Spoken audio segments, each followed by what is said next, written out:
continue implementing the deductions? Well, according to the stay order, in my little layman understanding of that particular procedure, is that this is going to continue up until January 10th, if I'm not wrong.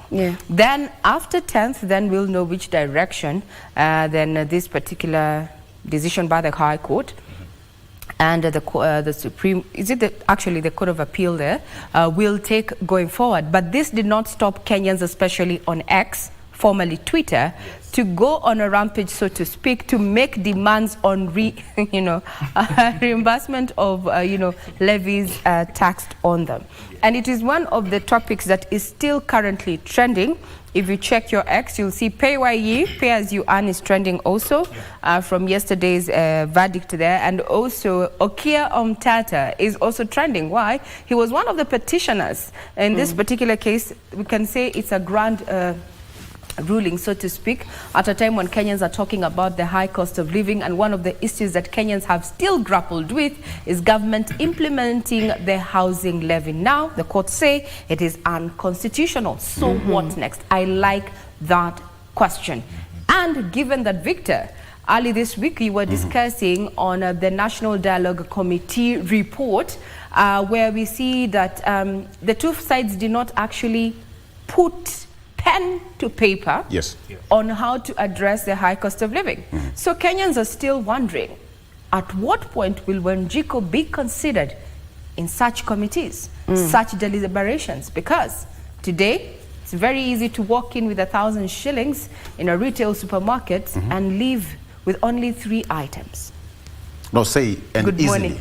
easily come with the 20 bob as your change. You have even change for 1,000 bob. There's no change. No change, Victor. No change. There's no change. Good morning, Vivian. Good morning, Regina. Good morning, Victor. Good morning, Mike. And good morning to you who is watching us from wherever it is that you are watching us from. A very heated conversation right there on house levy. I mean, the court, as Regina has just mentioned, has rendered it unconstitutional. But we had the president yesterday say that they're going to work with the law and try to change it so that it fits the house levy. Well, this is a conversation that should be ongoing, and we'll be checking Twitter, and that is X now, to see how people are commenting on that, and also follow up on that particular story in our subsequent bulletins. Now, later on today, I will be having a very, very, very important conversation as we look at 16 days of activism against GBV. This is a very important conversation, and this 16 days started off on the 25th of this month and will be running up till the 10th of December. And for this conversation, I will be joined by powerful women, beginning with Dr. Diana Kamande, who is the founder and director Come Together Widows and Orphans Organization, Josephine Karani, who is the chair, International Association of Women in Radio and TV, as well as Irene Oiro, who is the gender officer for Shofco. You definitely want to tune in for this particular conversation. And if you have any questions concerning this conversation, feel free to talk to us on X, that is KBC Channel 1. Back to you, Ray, with the news. Now, and we start off with matters of court, but I'd want you to have a look at this. This is a conversation between the Kenya Revenue Authority to businesses at large, and it says, are you a business owner with a turnover of 1 million shillings to 25 million in any year income? Turnover tax is for you. Now, you have to register for turnover tax, and turnover tax is currently at 3%. VAT is at 6%. PAYE is between 10 to 35%. NHIF is at 2.75%. NSSF is at 12%. Housing levy is at 3%. I'm saying this because of this particular story. The government will respect the ruling of the courts on the housing levy. President William Ruto says the law will be aligned accordingly as guided by the courts. The High Court in Nairobi on Tuesday sent the state back to the drawing board after it declared the housing levy contained in the Finance Act of 2023 unconstitutional. Ruth Wamboi with the details. President William Ruto says the government will obey the court's decision to outlaw the housing levy. I know the court have said we should go and readjust the law to make it aligned appropriately. That we are going to do so that the 120,000 people can become 200,000 and can become 500,000. Earlier in the day, a three-judge bench sitting at the Milimani Law Courts had ruled that the decision to tax a section of the populace was unconstitutional. Article 10, 201, 2010 of the Constitution, that levy against persons in formal employment to the exclusion of other non-formal income earners without justification is discriminatory and irrational and arbitrarily and in violation of section articles 27, 201, B1 of the Constitution. That an order is granted prohibiting the respondents from collecting, charging or otherwise the charge known as the Affordable Housing Act on the basis of the Section 84. The judges cited what they termed as lack of proper framework in the management and utilization of taxes collected from employees and business people. We are not persuaded that the failure by the Speaker of the National Assembly to seek concurrence from the Speaker of the Senate prior to the introduction of the Finance Bill vitiates the Resource Act. Concurrence of the two speakers is not a requirement under Article 114 of the Constitution.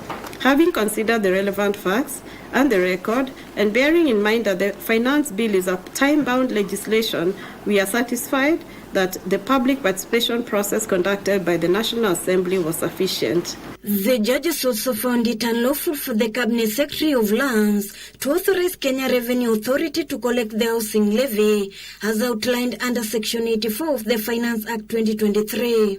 Therefore, the duty of the state to provide a rational explanation for the manner in which the tax is involved. The three-judge bench also took issue with the increased tax on betting, gaming and gambling, saying the same should be done within the framework of the law. The government has, however, been handed a reprieve by the same court, which has issued stay orders suspending the implementation of the verdict for 45 days. An order of stay being is hereby issued, staying the effect of this judgment issued today, 28 November 2023, pending the filing of a formal application for conservatory stay and conservatory orders in the Court of Appeal, and these orders of stay shall remain in force until 10th of January 2024. Those are our orders.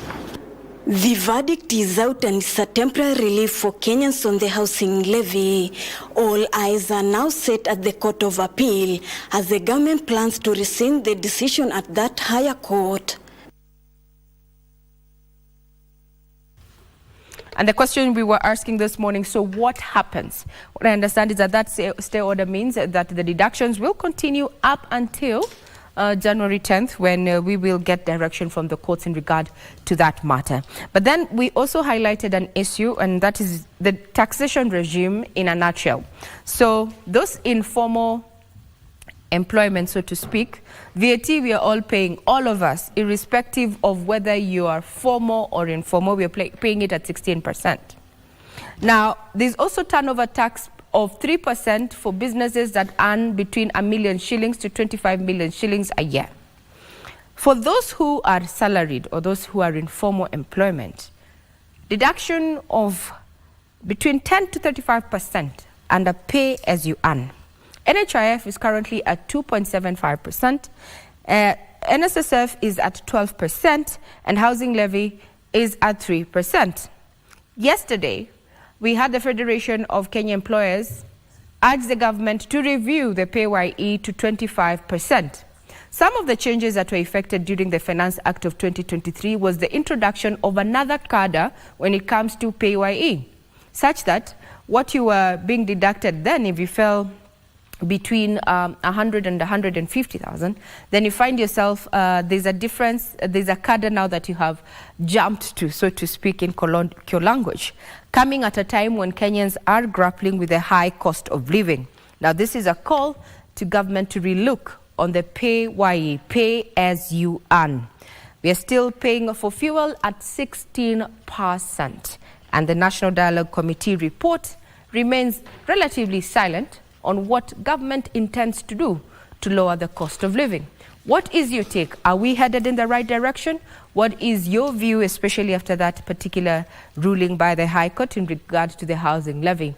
And are you confident that government is doing everything that it can to lower the high cost of living? Get in touch with us on Twitter or X if you like at KBC Channel 1. My X handle is at Ray Manyara. Now, Azimio la Umoja One Kenya Coalition has welcomed the High Court ruling that the Finance Act that found the housing levy unconstitutional. Led by Azimio Coalition leader Raila Odinga, the leader said the ruling is a relief to Kenyans who are already facing the high cost of living. They also demanded that the 16% value-added tax on fuel be reverted back to 8%. Azimio la Umoja One Kenya Coalition leaders on Wednesday took the registration drive of ODM new members to Kisii County. ODM party leader Raila Odinga commended the ruling of the High Court that declared the housing levy as unconstitutional. Leo hii nashukuru Mahakama Kuu, the next court in line, our appeal court judges, wamekubaliana na msimamo wa Azimio la Umoja One Kenya, wakatupilia mbali ushuru wa inaitwa in-housing tax. Hatunatoa kama hujui imetolewa tukiwa hapa. Wiper's Kalonzo Musyoka, who was also a co-chair in the National Dialogue Committee, said the Azimio coalition had all along been opposed to the levy, holding that it worsened the already high cost of living. Ni ushindi mkubwa wa Azimio la Umoja One Kenya. Na ile mengine asema unless wateremshe fuel tax kutoka 16% mpaka 8%, sisi tumeweka wazi hatukubaliane na hawa.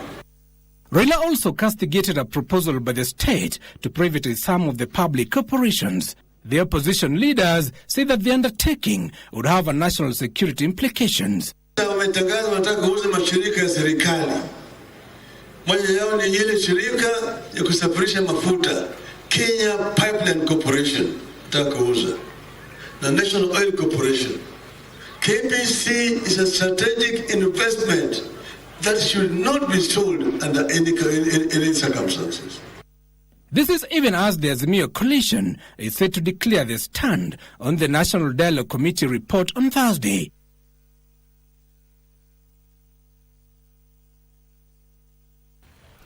The government says 120 people have died as a result of the ongoing El Nino. Interior Principal Secretary Dr. Raymond Omolo says 9 bodies were retrieved in Mombasa while 4 were recovered from Lake Victoria.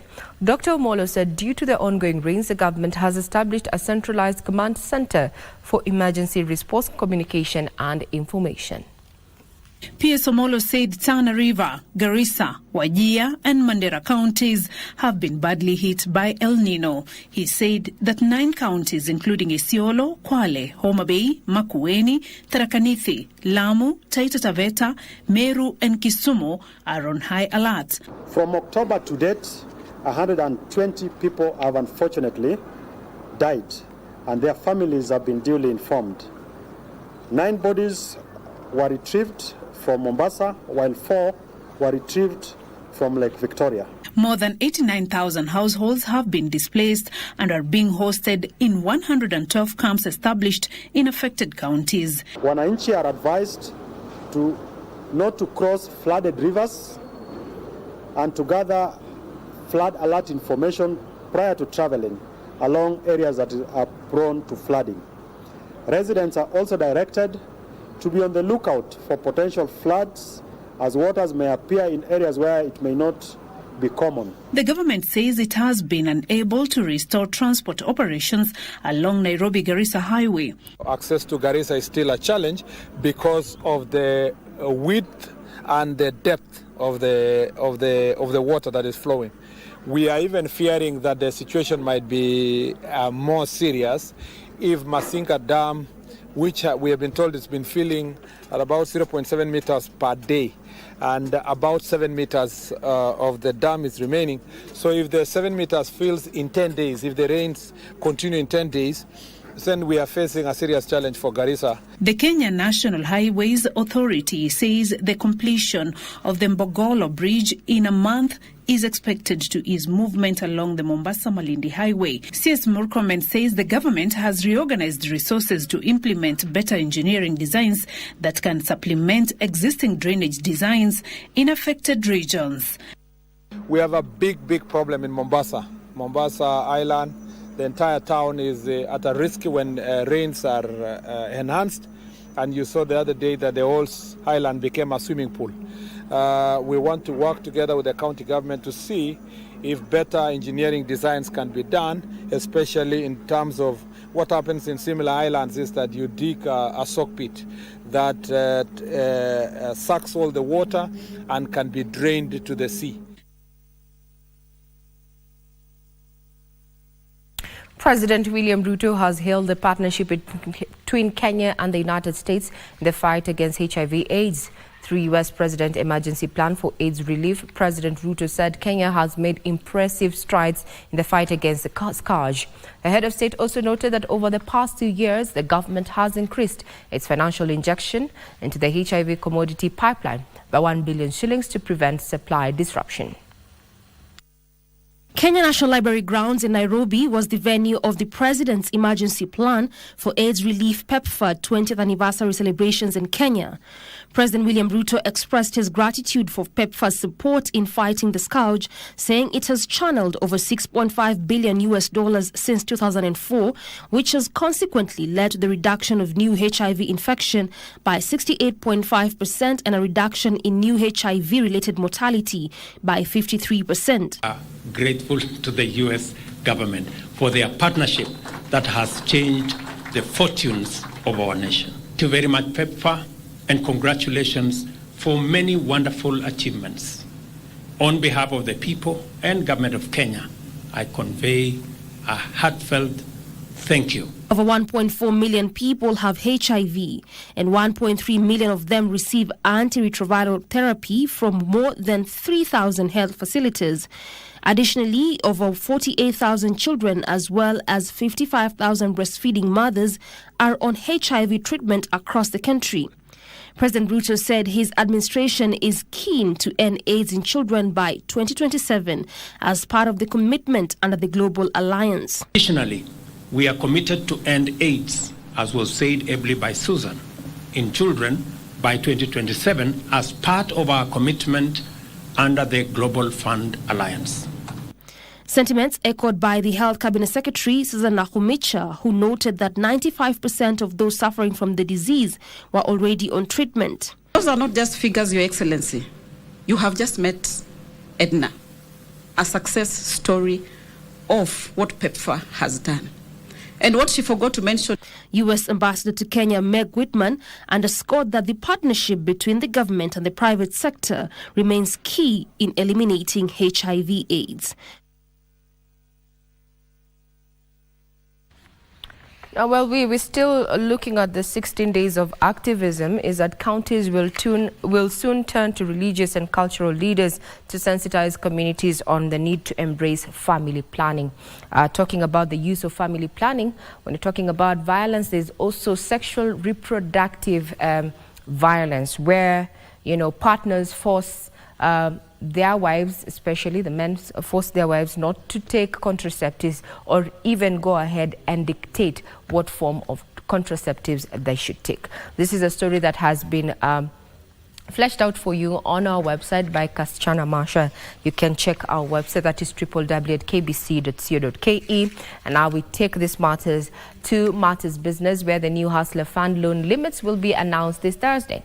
Cooperative Cabinet Secretary Simon Chelugui, in an exclusive interview with KBC Channel 1, says objective is to align the loan limits with the current socio-economic landscape, ensuring that the government's financial support remains relevant and accessible to a broader segment of the population.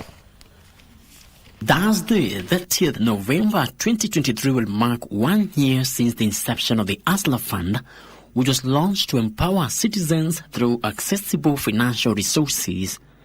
So far, 21 million borrowers, including repeat ones, have accessed the loan facility, As of October 31st, 2023, the government had disbursed 26.6 billion shillings, with borrowers saving 2.3 billion shillings. Chelugui says the repayment rate is currently at 72%. Tunasherekea maendeleo na pia tutakuwa tunasherekea the vile Hustler Fund imeweza kukuza wa Kenya.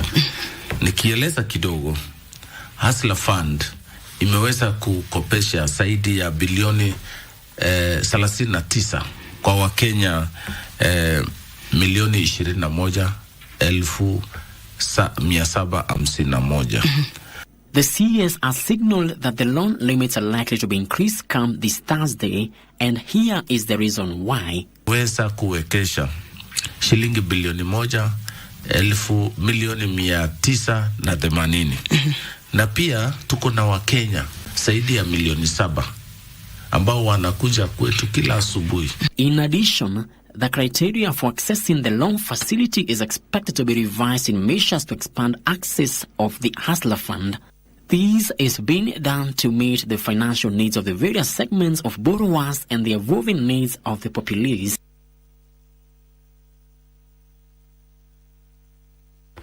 Now, those in the communications profession should embrace artificial intelligence as a tool to fight against the growing threat of disinformation.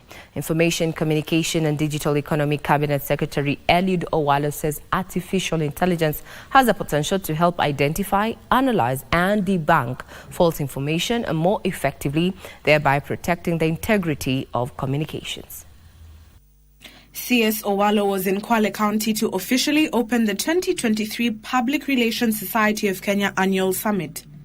Here, he highlighted how those in the communications field should leverage technology and digital tools in order to enhance their services and better understand their audiences. Technology enables PR professionals to precisely target specific audiences based on demographics, interests, and behavior. And personalized communication strategies are therefore more effective in engaging and resonating with diverse audiences. The fusion of human intuition with AI opens new frontiers for creativity, efficiency, and impact. Owalo says the government is reviewing laws to tackle emerging issues as well as open up new opportunities for public relations practitioners. While it is the role of government to stimulate the country's social, economic and cultural development for the benefit of its citizens, it is the supportive role of communication that builds trust, promotes transparency, and ensures we engage with the public in meaningful ways. The Public Relations Society of Kenya is lobbying the government to establish industry standards that reflect the principles of accuracy, transparency, and ethical communication. London-based Fintech Verto has sealed a strategic deal with UBA Bank to expand financial services such as foreign bank accounts, instant currency exchange and international money transfers to individuals and businesses in Kenya through its online platform. The deal will help startups, micro, small and medium-sized entrepreneurs as well as individuals overcome challenges associated with cross-border trading in diverse currencies. We are helping businesses in Kenya primarily is to access global liquidity, open up new markets for them within Africa, so an enterprise can now look to travel into West Africa and sell their products, whether it's tea, coffee, or whatever commodity it is. We're also helping businesses connect globally. If you're looking to grow your export business, Verto is your partner.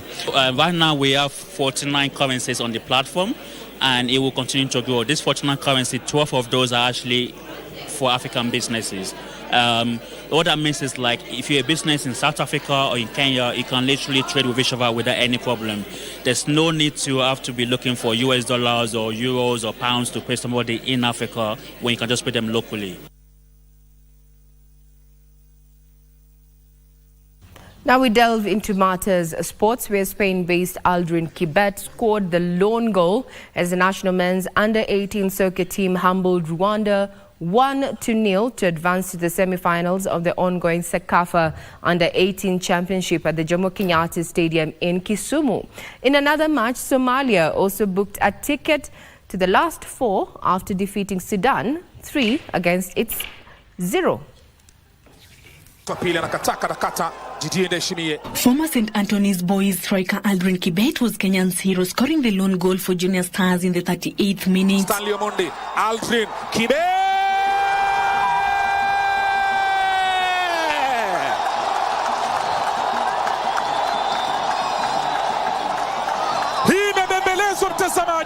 Rwanda attempted to fight back with a number of ambitious attacks, but the host managed to keep them at bay. Amos Wanjala, wow. Welcome to Chobo hapa. Mashabiki wanasema naam. Pia sisi tumeiona kaka Zema. Kenya enjoys an unbeaten run in the championship with 6 points from 2 matches. Junior Stars will meet Somalia in their last group stage match. In another match, Somalia advanced to the semi-finals of the championship after seeing off Sudan 3-0 in their second match of the tournament. Kutangulia. Somalia wanakuja kutangulia. Idris Bilal.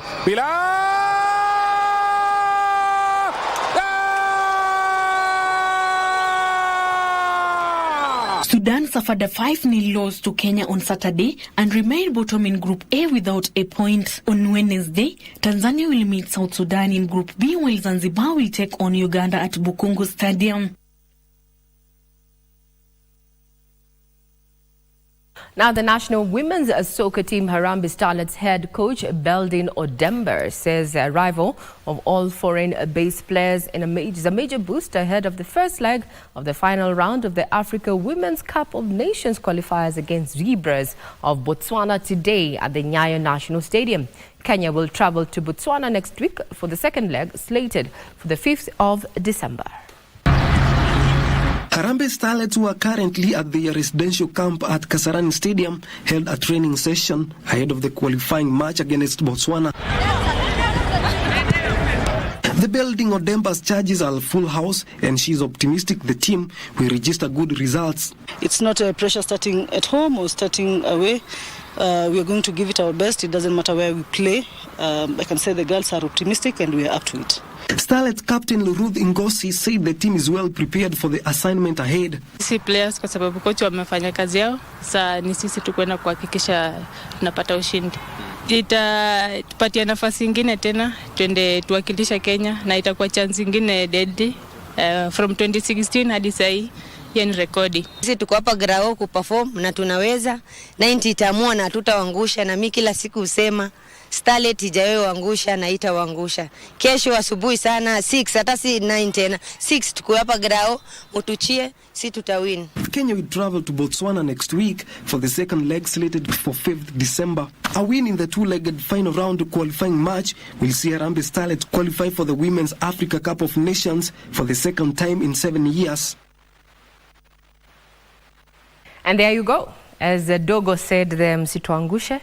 We hope that you also make us shine during that particular match. That puts a cap on matters in the headlines on Good Morning Kenya this morning. But the second leg of this conversation takes a different turn under the stewardship of Victor as we look at what is happening in our political scene, especially now after that particular decision that the housing levy is indeed unconstitutional. However, a stay order is also in place up until next year. So what next when government has already identified affordable housing as one of its major flagship projects? You can be part of this participation, or rather this conversation, by participating and sending your feedback on X, formerly Twitter, at KBC Channel 1.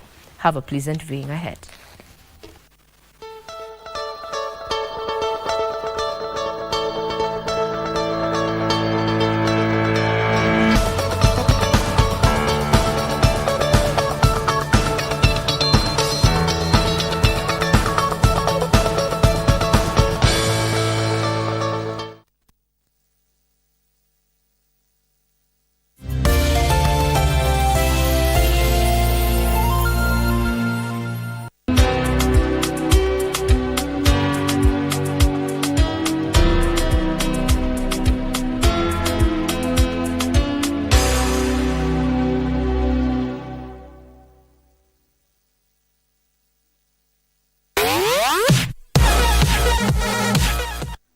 These are the moments we live for every Friday as we catch up with the world of football.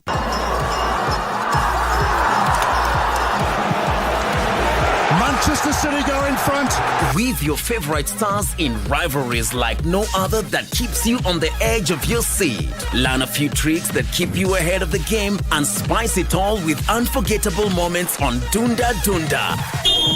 On Saturday, you're in for another treat as we rock your weekend with all sporting disciplines, bringing you insights on what's happening behind the scenes as we share players and athlete stories, preparations, and celebrate their achievements.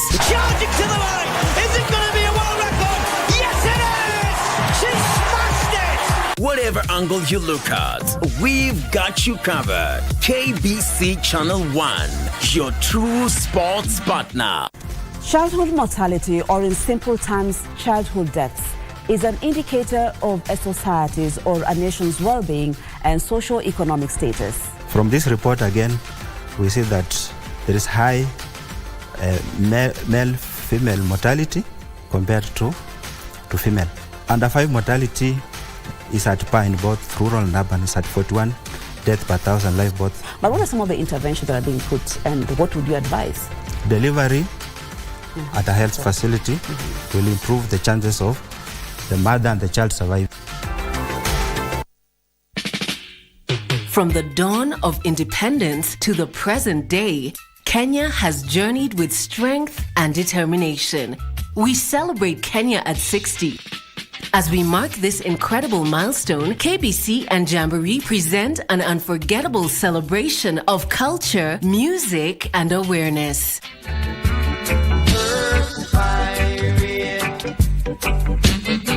Immerse yourself in a musical journey featuring global sensations like the mighty Itolls and Everton Blender, all the way from Kingston, Jamaica, alongside our incredible homegrown artists.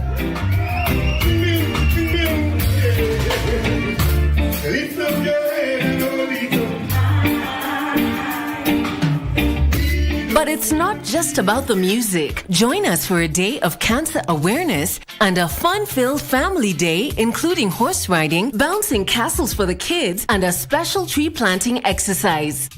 Save the dates as we tour a county near you.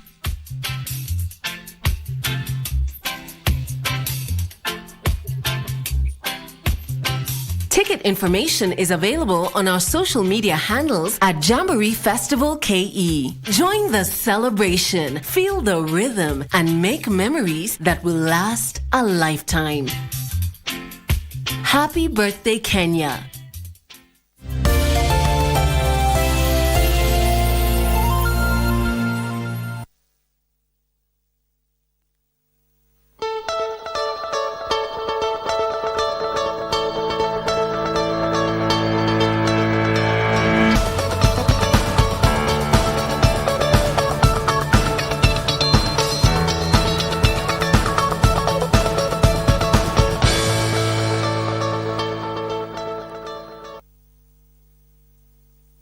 Five minutes past 7 a.m. Good morning. Welcome back to the program. It's time for us to get into the Viewpoint. All right, about now, you know how we usually do it. We get through the traffic before you leave the house and tell you what exactly is happening. But Mheshimiwa Robert Basel, Member of Parliament of Yatta, is in studio already. We are going to get into our discussion shortly. Mheshimiwa, perhaps just we get to hear your voice. Good morning. Good morning. How are you? Fantastic. Victor? Good to see you. Good to see you too. How have been how did you make of the court ruling? Yes. Well, it's a sigh of relief, but we expected the court to order government to refund Kenyans the money they have been collecting from them illegally, because they say it's unconstitutional what has been happening, where the government has been collecting illegal levy, basically. So they should have made an order yesterday for the government to refund that money to Kenyans. So I would say it was a temporary relief, you know, but ideally what we wanted them to say is, can you refund the money which you have been collecting from Kenyans illegally for the last couple of months? Yes. Okay. Just hold it there. We are going to have more of that discussion.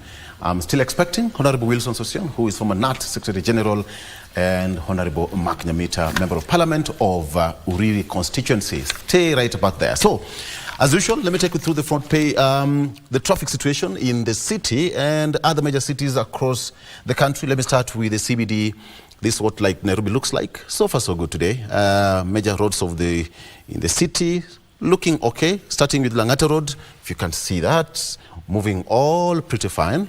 That is Langata Road, heading towards Mbagathi Way, moving very well. As well as Ngong Road.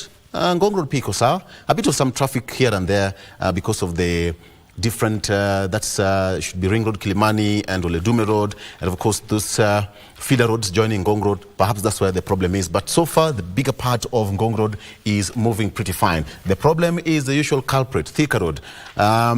Again, still already messy as you start from around Kenya Utalii Hotel all the way to around Pangani Shopping Center. After that, it's moving as you come into the CBD towards Globe Roundabout. That is where it is.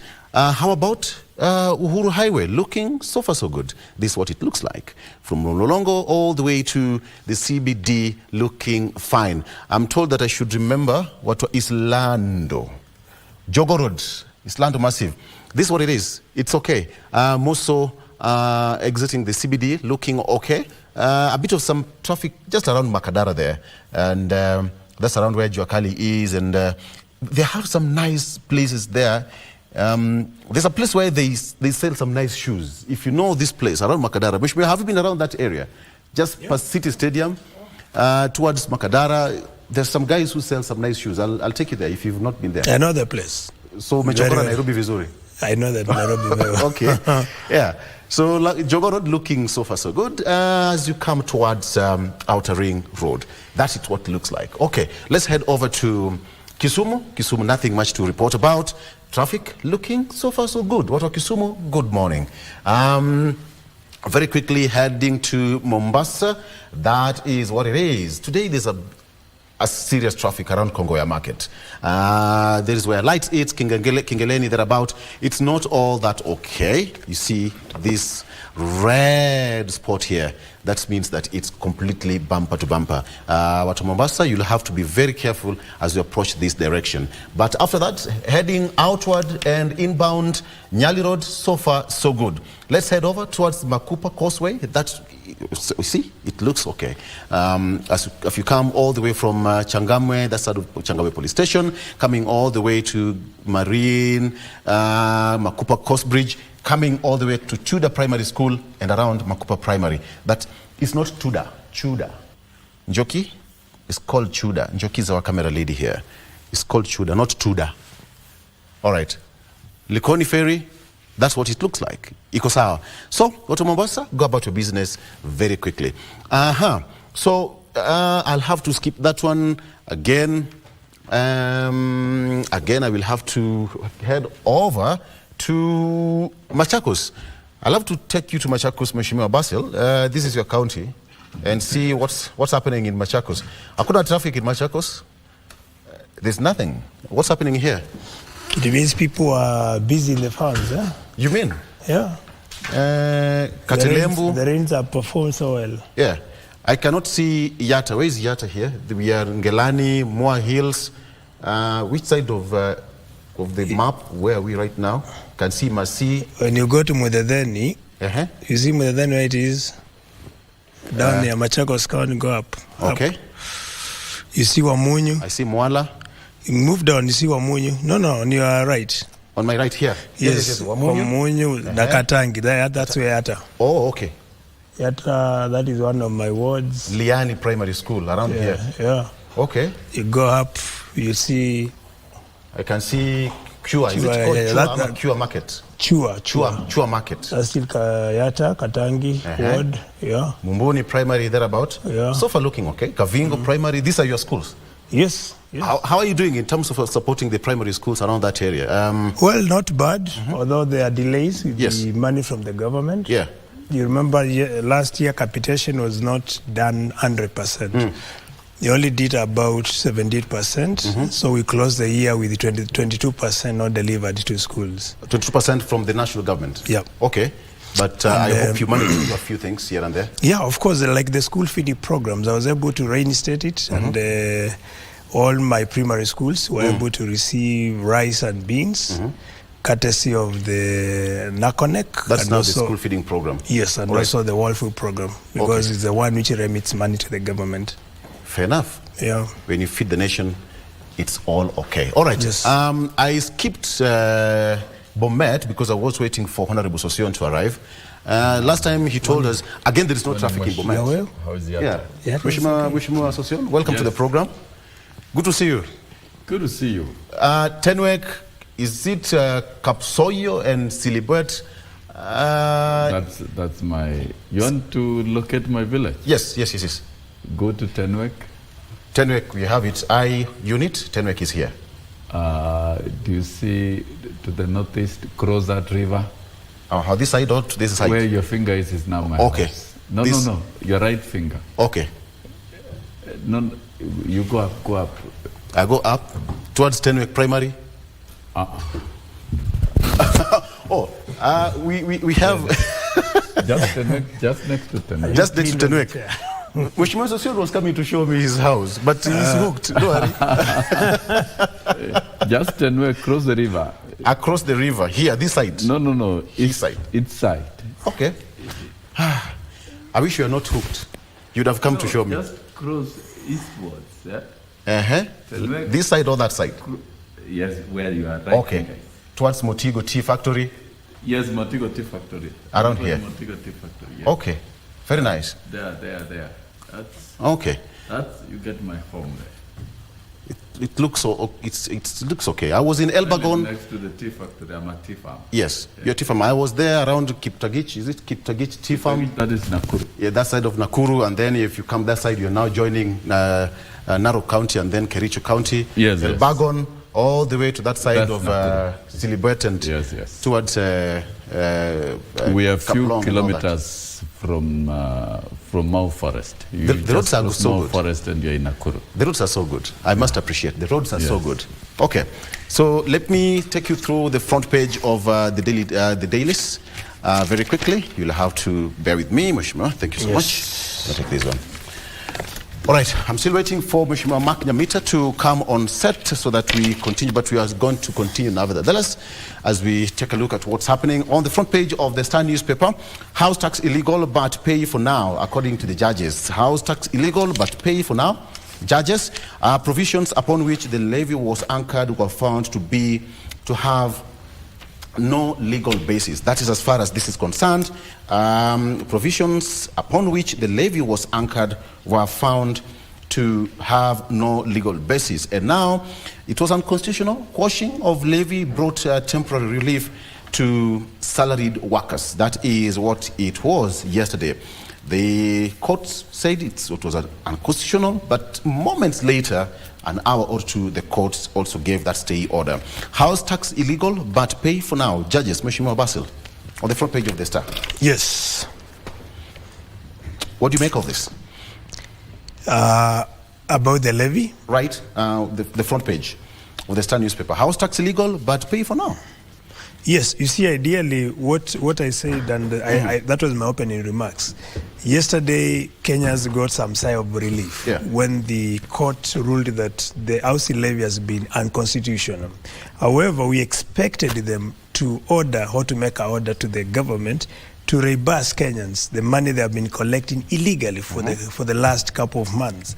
Additionally, they put it on stay, which was a bit not settling very well to Kenyans, because in principle, if it's unconstitutional, then you need to suspend immediately and make an order for the money to be reimbursed. But if you it stays put all the way to January 2024, then you are sending mixed signals that maybe could be a game whereby the Court of Appeal is likely to rule against that ruling yesterday. So we are yet to see. We'll only say we are happy and start celebrating when the Supreme Court makes their final ruling, because from what we are seeing, they are likely to rule against the yesterday ruling by High Court. Because why would they put, why would they say the order the continuous collection of levies stays put all the way to January 2024. That is sending some kind of, raising eyebrows as what could be happening under the service. Yes. Mr. Sion, good morning. I think it is not right to be hypocrites in a serious nation like Kenya.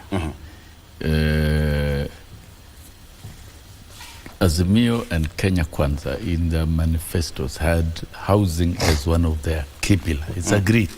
So the principle of having housing is not in dispute in Kenya. The only problem is when we turn to be political, to support each other. Now that Kenya Kwanza is in power, the other side are trying to make sure that this pillar does not take off. That is to Mheshimiwa and our team. Well, it's not right to sabotage something simply because you're not in. It's for the good of Kenyans. And housing is a master plan that has already taken off. And that explains why the judges were cautious and in their own wisdom gave a stay that lasts 45 days. From my understanding of the reading of the judgment, the Finance Bill Act judgment, the unconstitutionality was on discrimination. That why are you, it looks like you're only levying public workers, why are you not levying the others? That is the only unconstitutionality. But you see... no, it's my turn. Okay, finish. You'll have your turn. Finish. And those are matters to be corrected in legislation. And you are in the National Assembly, I'm sure if such legislation will be required, it will come to Parliament. It will cure, that will be cured through a process of legislation so that the levies can be executed within the full satisfaction of the Constitution and the laws. And of course already the housing project has taken off. It's in many parts of the country. And once the completion is realized, or the project is fully realized, we will see the value. And it's all agreed that Kenya Kwanza, Azimio, you see, let us not hide away from Kenyans and lie to Kenyans. Housing is a master plan that this country needs. It must be implemented now. It is being implemented. And the court is simply saying, can you make sure that what you are doing fully satisfies the Constitution, which is okay. And as Kenya Kwanza, we shall comply. And what the court wants to be done shall be done, and it will be done, so that it fulfills the requirements of the law and the Constitution. That will be done, no doubt. Okay, right. I wanted to correct my brother here. Go ahead. When he tries to compare and say that Azimio wanted affordable housing. The model of affordable housing that Azimio envisaged to have is not the model implemented by Kenya Kwanza. First, you can't force Kenyans to pay houses they don't need. And for sure, if you want affordable housing, we said very clearly, remove taxation on all consumables for construction, starting from timber, iron sheets, steel, and all other ingredients needed for construction. And the Kenyans will construct houses the way they want. But forcing people to have houses or for a levy, which they, for you to be able to construct housing for them, which they have not agreed to, is unconstitutional. Number two, the program of affordable housing is creating a temporary demand for dollar and is one of the key drivers of weakening Kenya shillings. I want to explain and shed some light to Honorable Sosio on how this is happening. Most of the materials we are using for construction are imported materials. And when you are importing materials, and this is a government priority, what does that mean? It means the demand for dollar has gone up. And when you have more demand, you stimulate demand for dollar, what happens to your shilling? Your Kenya shillings weakens. Now the Kenya shillings is exchanging at 152. I think even now could be 154. I've not checked the current forex. And if you look at before the program started, the Kenya shillings was performing fairly well at the exchange of 115, 117. Immediately this program set in, the Kenya shillings has gotten a nosedive. And that is why we are telling my brother here, we are happy the courts are able to see some of these things. Yeah. When you have increased weakening of your shilling, the cost of living continues to get higher. Those who are importing, I'm talking of hustlers who are dealing with, for example, those who are buying mitumbas and selling mitumbas, others who are buying these basic commodity clothes, makeups, etc. Most of them are imported. With weakening shilling, you find it's almost impossible for them to buy the stock they had. You find before you start the close of business, you have this capital. When you go to the market again, you need to use more shillings to buy dollars to import the same materials. So you get less stock. And that explains why many shops are closing down here in Nairobi. Yeah. So there's so much negative ripple effect from these housing levy and other kind of levies or taxes that were introduced within the Finance Act of 2023. Very well. Let's go through the front page of the Daily Nation. We are going to get that discussion shortly. On the front page of the Daily Nation, that's what it is, blocked. Just one word, blocked. In reference to the court ruling yesterday, it says that the courts have this week dealt President William Ruto heavy blows by pending three key pillars of his Kenya Kwanza administration. One is housing, health and privatization. Judges yesterday declared the housing levy unconstitutional but gave the state until January 10th to appeal the decision. On Monday, the High Court suspended 3 new health laws as well as the planned sale of the Mombasa and Lamu ports. That is what is here. But now the government says that they are going to fast track and align some of the rulings. They are going to align them in law, according to the president. So again, Raila hints at a return of protests. That is on the front page of the Daily Nation. MPs accuse insurer of giving teachers raw deal. Lawmakers threaten to cancel 53 billion shillings plan. That is on the front page of the Daily Nation. And finally, 120 killed as 89,000 displaced by floods. Garissa, Wajir, Mandera, Tana River worst hit. That is on the front page of the Daily Nation. That is almost the same thing. But I want you gentlemen to talk about Raila hints at a return of protests. What are we looking at? We understand that Azimio had a meeting yesterday and today. We're still waiting. There is a PG today. Yes, a PG today. Well, so, hints at a return of protests, Mheshimiwa Basa? You see, people need to understand one thing. It's not that Azimio has high appetite or high affinity for protest. But when things seem not to be working, remember now, we are talking of an unbearable cost of living. And the outcome of bipartisan talks was that the cost of living issue was not dealt with as Kenyans expected. Now, the government doesn't seem to be committed to resonate or to understand the cries of Kenyans. And that is where now Azimio as a opposition bloc is trying to tell Kenyans now is maybe could be the time to exercise their rights on Article 37 for peaceful demonstration or peaceful picketing to be able to air their views and tell the state that we are trying to survive. Things are not okay for us. So that is a kind of discussion happening. It's not that we have an appetite for demonstrations, but the Constitution does stipulate the need for peaceful demonstration.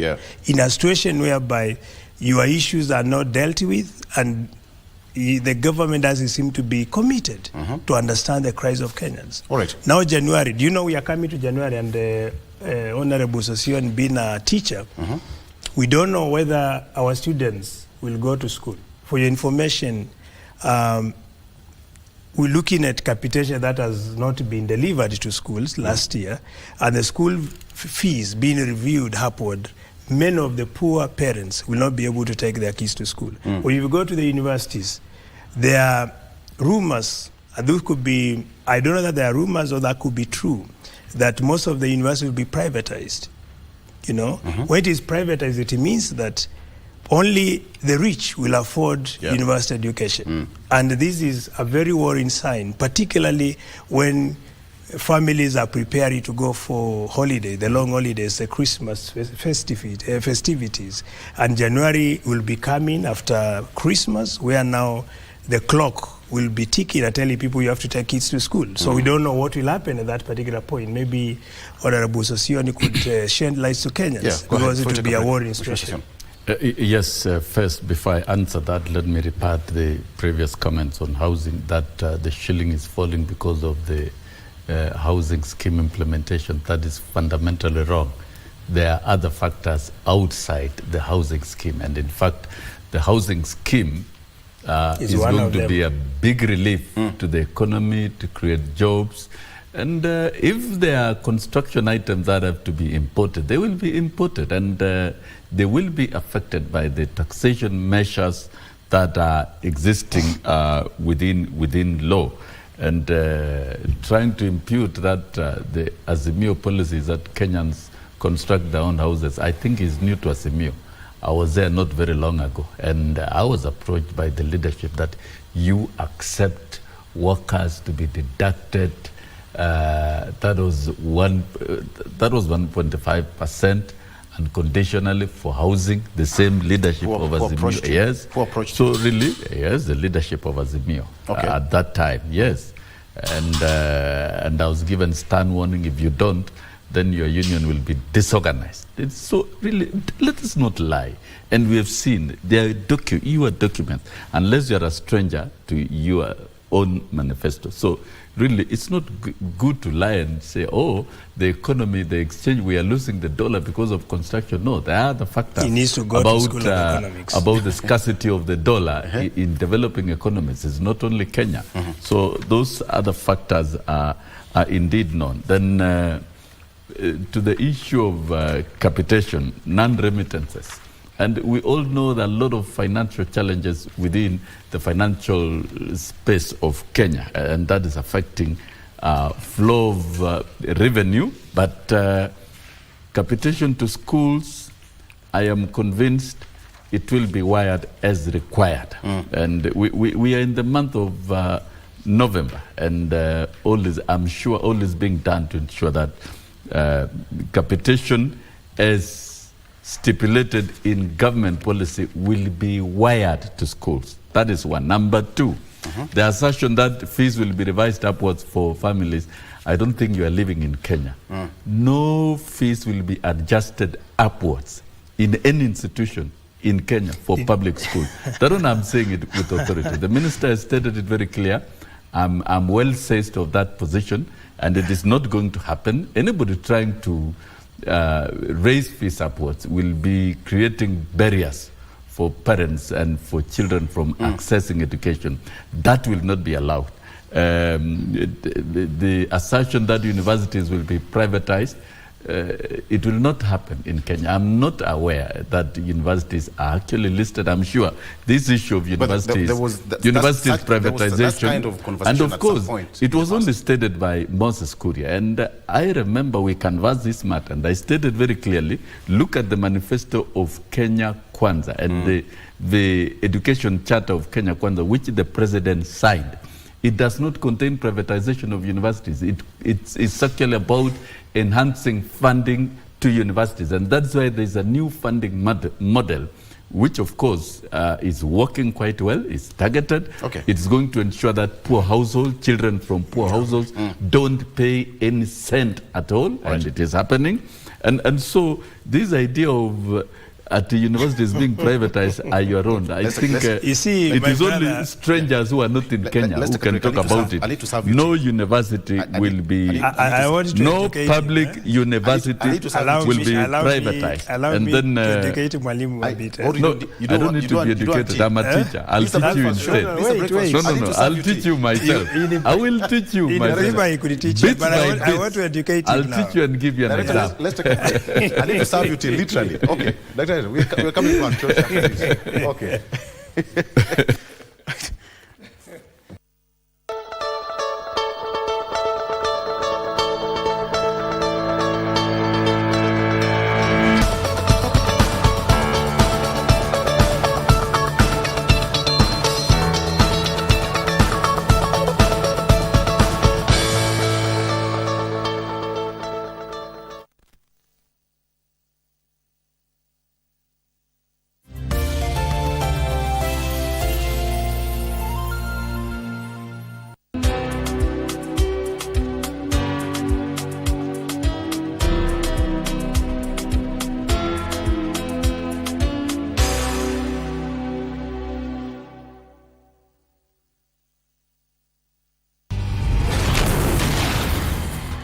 man's death has condemned them to live a rivalry because of their father.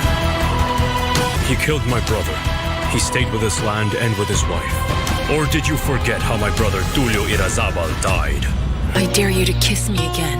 What we feel is too strong to just let it go. Your wife is cheating on you. Shut up! Who is your lover? Tell me why last night you lied to your boyfriend, Amparo. Explain to me what you were doing outside our house, kissing the veterinarian. I have fallen in love with another man. 3 love affairs that will be challenged. The 3 will manage to get ahead. Their magnificence, their passion and strength. Las Bandidas.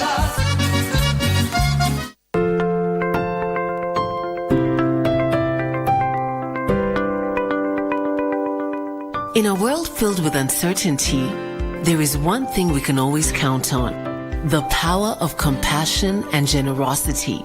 Every day, families in Kenya face unimaginable challenges and hardships. They struggle to put food on the table, provide shelter for their loved ones, and access basic health care. But today, you have the power to make a difference. By just contributing 1 shilling and 50 cents from your airtime, your generosity can provide access to sanitary pads, nutritious food, clean water, education, and life-saving medical care to those who need it most.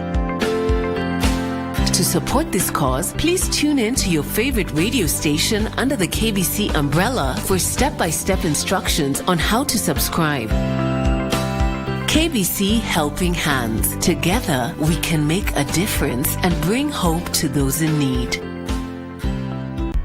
KBC Channel 1 magazine programs strive to disseminate news and information. Welcome to Happening in the World of Entertainment and achievements of individuals navigating through life. Be part of the intelligent conversation. Papa KBC Channel 1. Related to the interest of Kenyan public on various subjects of national importance. Keeping you up to date with the latest tech news, challenges, and remarkable stories of individuals with disabilities. And you have a say. Our magazine programs empower communities with words for conversations and a common language to approach the world. For your infotainment needs, we have a great range of programs.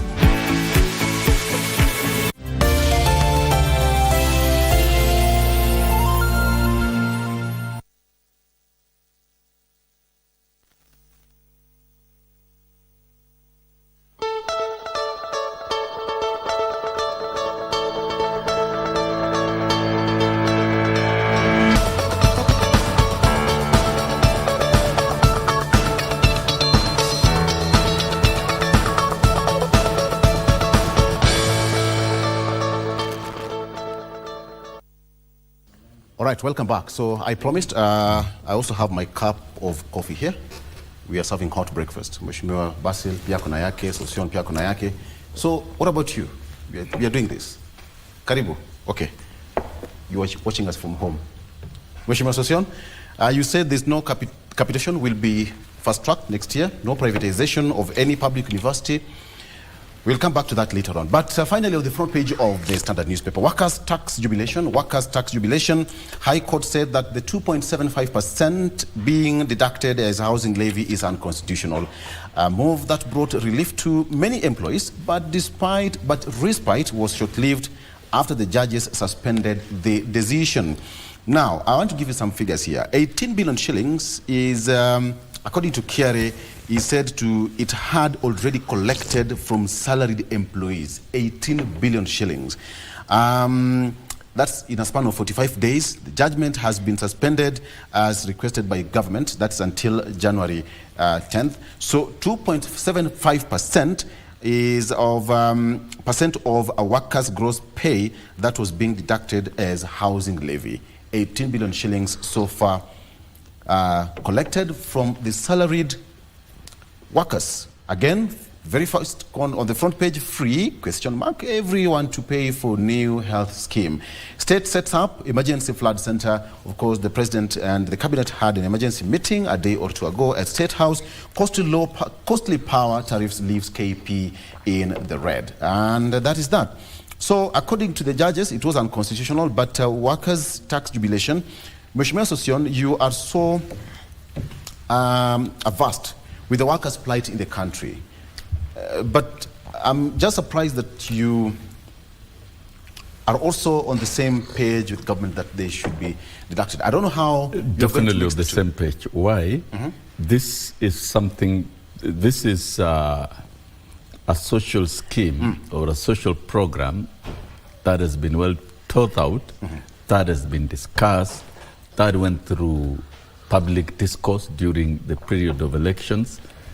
And therefore, the main beneficiaries in the housing scheme will definitely be workers across the country, because the housing scheme will be implemented in all the constituencies of Kenya, considering that the settlement aspects of different workforce and Kenyans who are able to acquire houses that are affordable are living within our counties. So this is a master plan that is meant to strengthen and avail to strengthen settlement, develop a new model of settlement, give relief to young Kenyans who are getting employed, instead of looking for their own resources and burdening themselves with loans.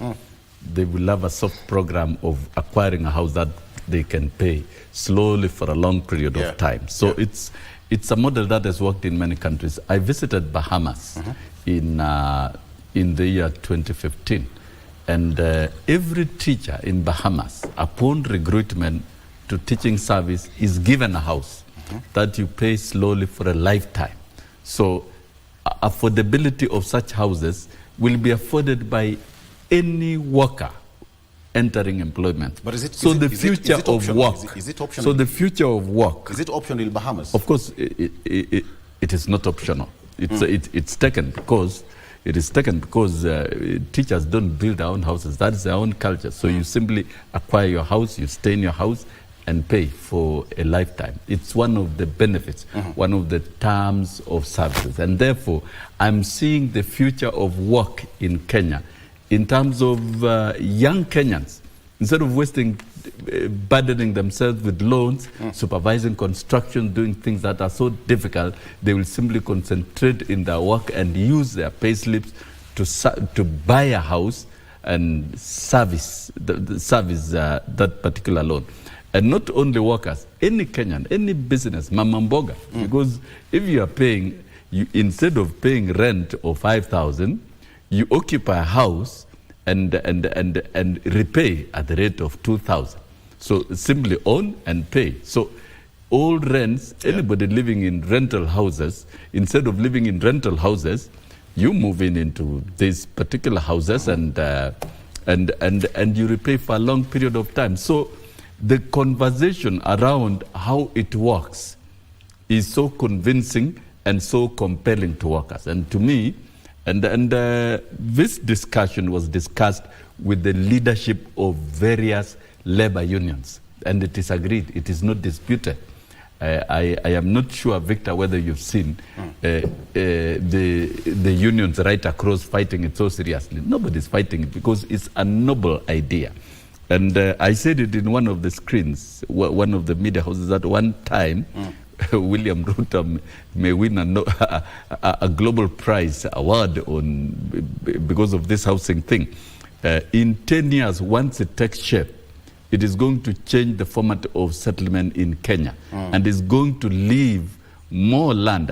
Instead of subdivision of farms and building houses and creating slums in a rural Kenya, we'll have more organized models of houses, and our agricultural land will remain for mechanized and serious production of food. And this is going to remodel settlement completely in Kenya. It's going to be a revolutionary thing. So let me ask you, Mheshimiwa. So from where I am and from the labor's perspective, labor unions' perspective and workers, we think it is the right thing to do. Mheshimiwa Basil, as you do this, I'll also give you this quote, Mheshimiwa Sosion. You can also respond to this. Listen to what Kupet Sekjen, that's Akilo Misori, said yesterday. He said that today's ruling has vindicated workers' organizations which stood in unison against the housing levy. The court has met the genuine aspirations of Kenyans. And finally, what Justice Majanja said, in the absence of rational explanation, we can only conclude that the respondent went for the easy part of taxing employees in formal employment. Mheshimiwa Sosioni, you'll also respond to that later on. Bassett. First, I wanted to tell my honorable brother here, Sosioni, that comparing Bahamas and Kenya is like comparing beans and maize. These are immiscible, or they are not the same. If you look at the per capita income of Bahamas, it is $31.50. If you look at the per capita, that is $31.10. That is $31,010 per capita in Bahamas. If you look at per capita income in Kenya, it is standing at $5,130, US dollars. If you compare the two, per capita in Bahamas is like 6 times the per capita income in Kenya. So if you tell us the reason why you compelled Kenya Kwanza to impose these illegal housing levy, which is compulsory to all Kenyans, is because you went to Bahamas and saw that Bahamas, they have a similar programs. That is completely unrealistic and is hypothetical. You don't need to come up with hypotheses and try to do testing in Kenya. What should happen here, you need to understand, when you're coming up with the taxation, there are two major theories for tax. That's why I told him I want to educate him. One is Laver's curve. Laver's curve is where you look at the ripple effect of multiple taxation. If there are multiple taxation, what does it mean to your people? It means the disposable income is compromised and the ability of your people to spend becomes weak. The other one is what you call the ability to pay tax. These are models which are used. So tell me, which model did your government use to come up with these new taxations? Let me take you back and educate you properly. Don't try I'm disorganize. telling you. But I have to repart first. I gave an example of Bahamas because I've witnessed firsthand. We can give you Germany, the settlement system. But you can't compare Germany and Kenya as well. No. You've asked a question. Okay. Settlement models in Germany, settlement models in Singapore, settlement models all over the world. They are there. We must get an organized Kenya, and that which young Kenyans entering active economic labor market, either as self-employed or being employed informally and formally, are able to access houses. Housing is a constitutional requirement. It's a right provided for in the Constitution. And if you are pushing that model in Azimio, it was right when you wanted to do it. And then now it is wrong when Kenya Kwanza is implementing. You that see, is being I have asked you a question, but you are unable to respond. And I've actually given you very many global examples. So the naysayers who are trying to fight it for the sake of fighting for political reasons are indeed being dishonest to Kenyans. Even though our economy is still growing and it's on the right trajectory, and Kenya is a promising economy within a global central communication hub, continental communication hub. All we need to do is to organize the country and do what must be done. So if it is the time to do housing, let's do it.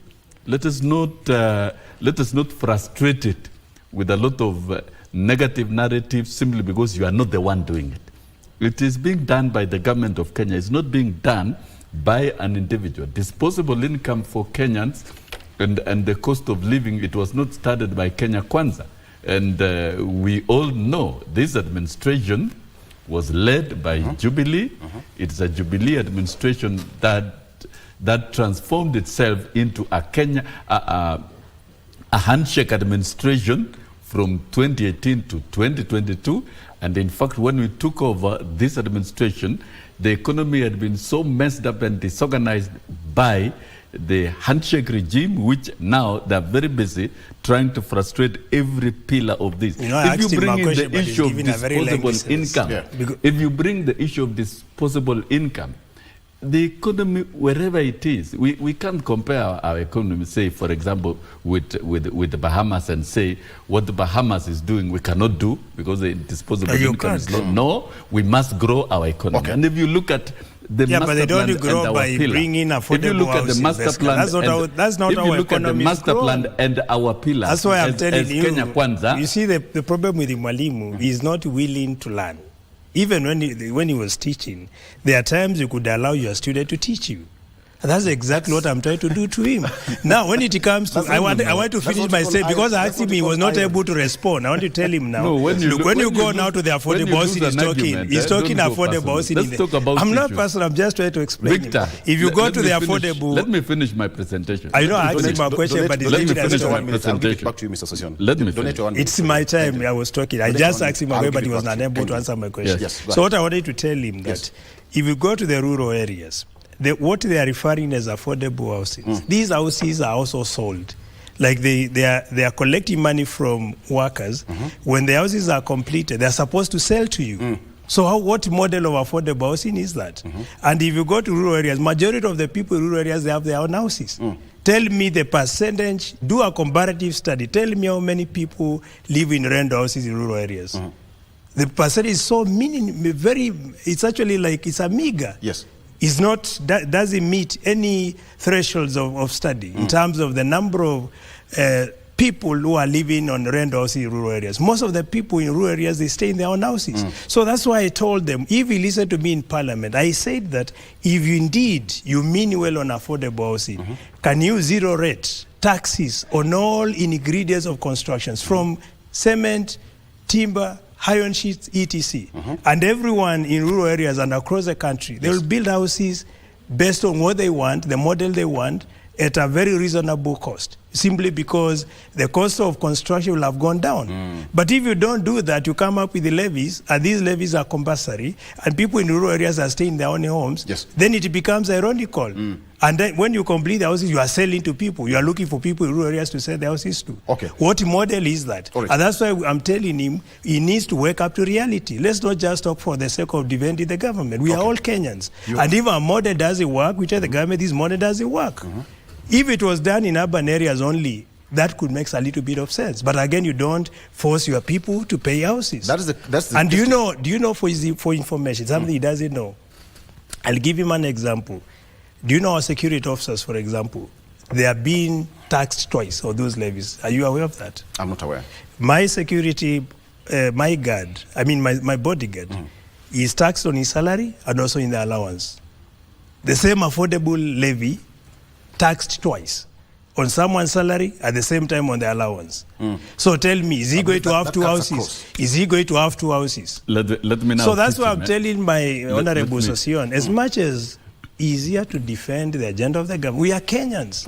If the country is performing, everyone will be happy. If it's not performing, it affects all of us. And that is why the same way I say there is no supermarket for Azimio, there is no supermarket for Kenya Kwanza. If you go to the filling stations, they tell you, Madam or Sir, your car fuel is this amount of money. It depends on your pocket. If we go to supermarket with him, there is no supermarket saying this is for people who are dialing to government. We are all going to be charged the same prices. It depends on whether you have the ability to pay. And that is why I asked Mr. Sossion, but I will kindly just answer this. When Justice Majanja said that it was it was a rational approach on the side of the respondent to have that easy way of taxing people. Let me just quote Justice Majanja. In the absence of rational explanation, we can only conclude that the respondent went for easy part of taxing employees in formal employment. How do you respond to this, as well as what Akilo Misori said, that they are supporting the court in as far as this ruling is concerned? Kindly. Yes, I will answer you straight.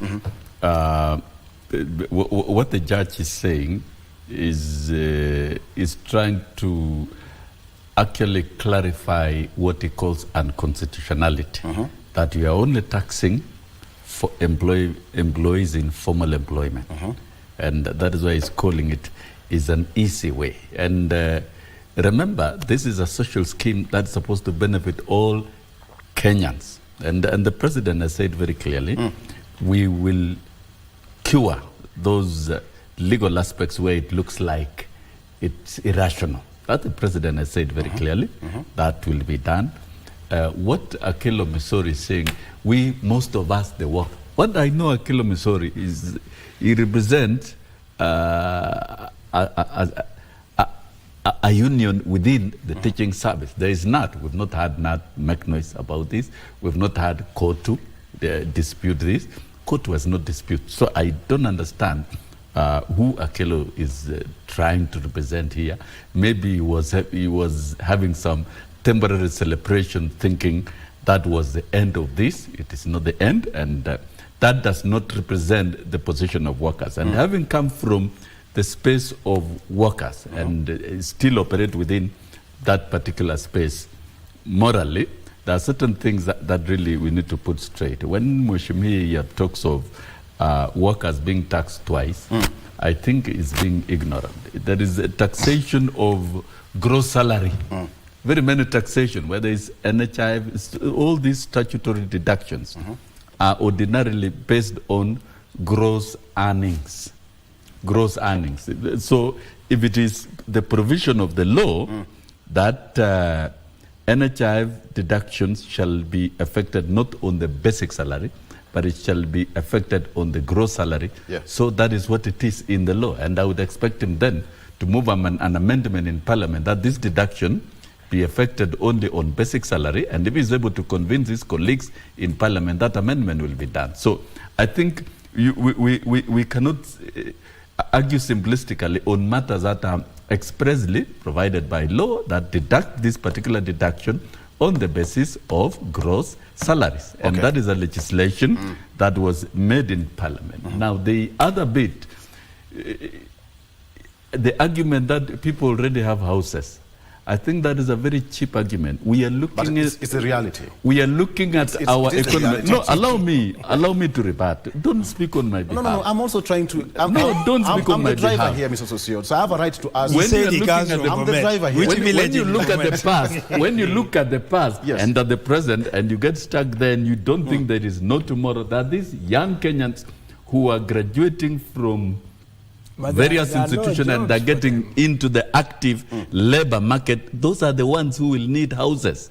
And you cannot get a young, struggling employee who's doing casual jobs to mobilize and construct a decent home in the rural village. In fact, probably it's only the MP and a few others who can construct decent houses. There are only very few Kenyans who are capable of doing that. Looking at the future of the economy, and when you look at our master plan, we are migrating from investing resources of this country only in the capital sector of the economy. We must direct our resources to the production sector to enhance manufacturing, enhance value addition, and produce goods for export so that then you stabilize the shilling. That is how you stabilize the shilling. You don't run away and continue consuming and putting subsidies even in capital investment, which is a wrong as in your matrix economy. That one, it doesn't work. So once we trigger the production sector of the economy, the young Kenyans who are graduating, the future citizens of this country, the future of, I will come to that because I'll get down to the 5 pillars. They will need houses. And to get these houses, it is called affordable in this model. It is called affordable. These houses are completed and you buy and pay slowly over a long period of time. And there are regulations and procedures of how to acquire a house. So it will operate within the free market. So it will be an option. Those who choose to buy will buy. And that is actually the model. That's how it works. And I think Mheshimiwa is here, is trying to look like he's ignorant in how this model works. It will be bought. It will not be handed for free. Young Kenyans those who choose to buy will buy. And there are rules and regulations in all this. Production, as is talking about. If you look at the 5 pillars of Kenya Kwanza, which has already worked, number 1 is reforming the agricultural sector. Kenya is an agricultural country that many households rely on agricultural economic activities. And then we have seen what we have done in terms of lowering the cost of fertilizers, waiving taxation on raw materials for manufacture of fertilizers, manufacture of chemicals, and we have seen the reforms, the pragmatic reforms that are being undertaken in the coffee sector, so that you remove cartels and you market coffee directly, the coffee we are taking here, and Kenyan coffee farmers will be able to get value for their money and get what you call guaranteed minimum return. The same in the dairy sector, that is being done. The same in the tea sector. I'm a tea farmer myself, and I can say our bonuses this year as farmers has gone up because of these reforms within the sector. You see, the previous government, particularly the most mischievous one, the handshake regime, promoted cartels within all these sectors and supported the farmers of Kenya. And that is being corrected. Okay. Mumia sugar, is coming back. It will begin roaring from the 1st of December. Those are clear indicators. We have produced this year up from 30 million metric tons of maize up to 45 million metric tons. Okay. Those are data that nobody can dispute. All right. And even the cost of I have given you of unga is coming down. I've given you 5 minutes. Reforming the agricultural sector, and then he doesn't know how to summarize. I give you 5 minutes from 5:53 now 5:58. You see, kindly, before you take a break. Before the break, yes. When you talk of production, I was trying to listen to him. And if what it means by production to him is only purely on fertilizers and reorganizing exports, that is a very partial element of production. Because if you look at fertilizers, what they are doing, the subsidies, how many counties really want fertilizers? It's only, I'll talk of only Rift Valley as a province, the way it used to be called, and Central Province, and a little bit of Kisii. Ukambani, our land is extremely fertile. Something he needs to understand. Now he needs to go. Can I finish? I allow registering farmers Can I allow for fertilizers. Can you allow me to finish? He's just doing it because the fertilizer has come. He has no option because you can't throw the fertilizer, it has come. If you go to Ukambani today, because we have proper rains now, you'll find grass or vegetation has sprouted, even without any fertilizer, within the first week. That is to tell you our land is extremely fertile. What we want is not fertilizers. What we need is construction of proper dams. These are the dams that are going to support irrigated agriculture. Then from there you get your human capital to farms. And you link your people with the millers. That is what we call production. But what he's talking about is not production. Basically what he's doing is just to talk just for the sake of talk. That's why I'm telling you, you don't need to talk for 10 minutes. 2 minutes are enough to summarize your points. So when it comes to actual production, we should expect Kenya to be serious. And one of it is construction of dams, particularly in nasal areas. If you go to Ethiopia, a country that is landlocked, a country that is struggling with ethnic conflicts, is even doing better than us. Their projection in the near future, its economy will be almost 3 times bigger than Kenya. They were able to get water from River Nile to the dam they constructed. In Kenya now, look at the heavy downpour. All that water is draining all the way to the Indian Ocean. Instead of putting resources to construct dams and harvest this water for use during the dry spell, soon we'll be talking of famine and asking Kenyans to contribute towards famine. Let's take a break. These are unsandy realities. Let's take a break. And it's unfortunate if my brother and others, they are not seeing these realities. All right, let's take a break. But we come back. I really want to talk about the issue of how it's going to create jobs. When you look at the president says he's going to create 200, 300, 500,000 jobs. But how is it going to be anchored in law, creation of jobs? And how are you going to streamline between the formal and informal settlement so that everybody is at par as far as this ruling is concerned? I want us to take a look at that so that come 10th of May, when the stay order will be taken either way, there'll be no loopholes in the court. So let's take a break. We'll be right back with Mheshimiwa Basil and Sosion.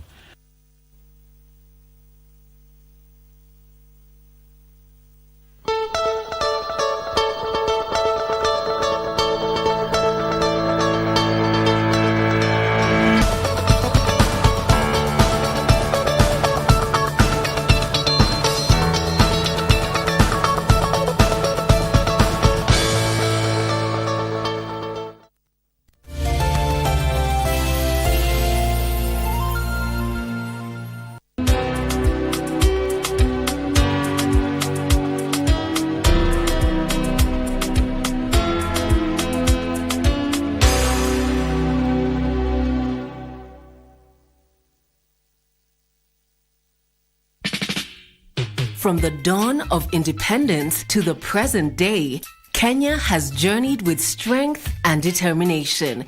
We celebrate Kenya at 60. As we mark this incredible milestone, KBC and Jamboree present an unforgettable celebration of culture, music, and awareness.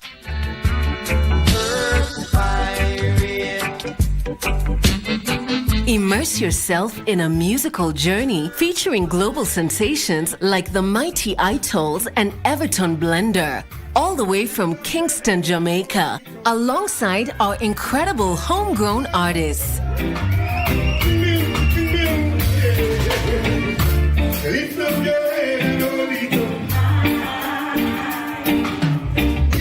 But it's not just about the music. Join us for a day of cancer awareness and a fun-filled family day, including horse riding, bouncing castles for the kids, and a special tree planting exercise.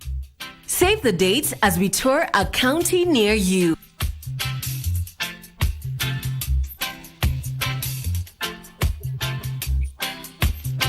Ticket information is available on our social media handles at Jamboree Festival KE. Join the celebration, feel the rhythm, and make memories that will last a lifetime. Happy birthday, Kenya. The stage is set for a showcase of young talents as Kenya hosts the Sekafa Under-18 Championship from the 25th of November to 8th of December in Kisumu and Kakamega. Kenya, Sudan, Rwanda, Somalia, Zanzibar, South Sudan and Uganda are battling for the title in the two-week tournament. The group phase matches are scheduled 25th of November to 1st of December. Then the semi-finals will be played on 5th of December and the final on 8th of December, all in Kisumu. Catch the matches live on KBC Channel 1, your true sports partner. Childhood mortality, or in simple terms, childhood deaths, is an indicator of a society's or a nation's well-being and socio-economic status. From this report again, we see that there is high male-female mortality compared to female. Under 5 mortality is at par in both rural and urban. It's at 41 deaths per 1,000 live births. But what are some of the interventions that are being put, and what would you advise? Delivery at a health facility will improve the chances of the mother and the child surviving.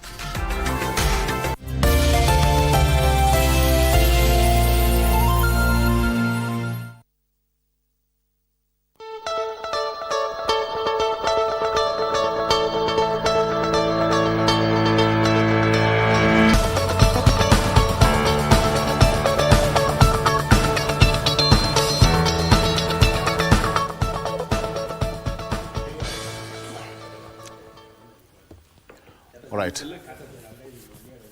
Okay, Sawa, welcome back. Thank you so much for staying with us. Now, let me take you through, okay, this is our X page, not Twitter. It's changed to X. So, Mheshimiwa Sosion expressing his point there quite passionately, with fists folded. This is a serious point, if you can see. Mheshimiwa Sosion, that is you, captured. Yes. You know, it was a serious point.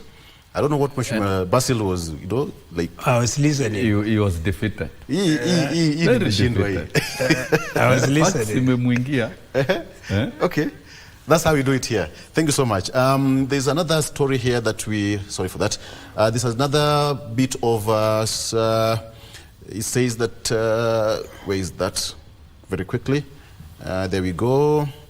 That missing Governor Sakaja's aide found alive. We'll have to take a look at that. Missing Governor Sakaja's aide found alive. Perhaps this is a developing story. We need to find out what happened, his whereabouts, and really where he's been found. But now this is what we are able to authoritatively report on our X page, that Governor Sakaja's aide has been found alive. Very quickly, gentlemen, I want us, before we wrap up, come back home on the front page of France 24. This deadline looms as diplomats work to extend truce and secure more releases. This is between Hamas and Israel. Is still happening there.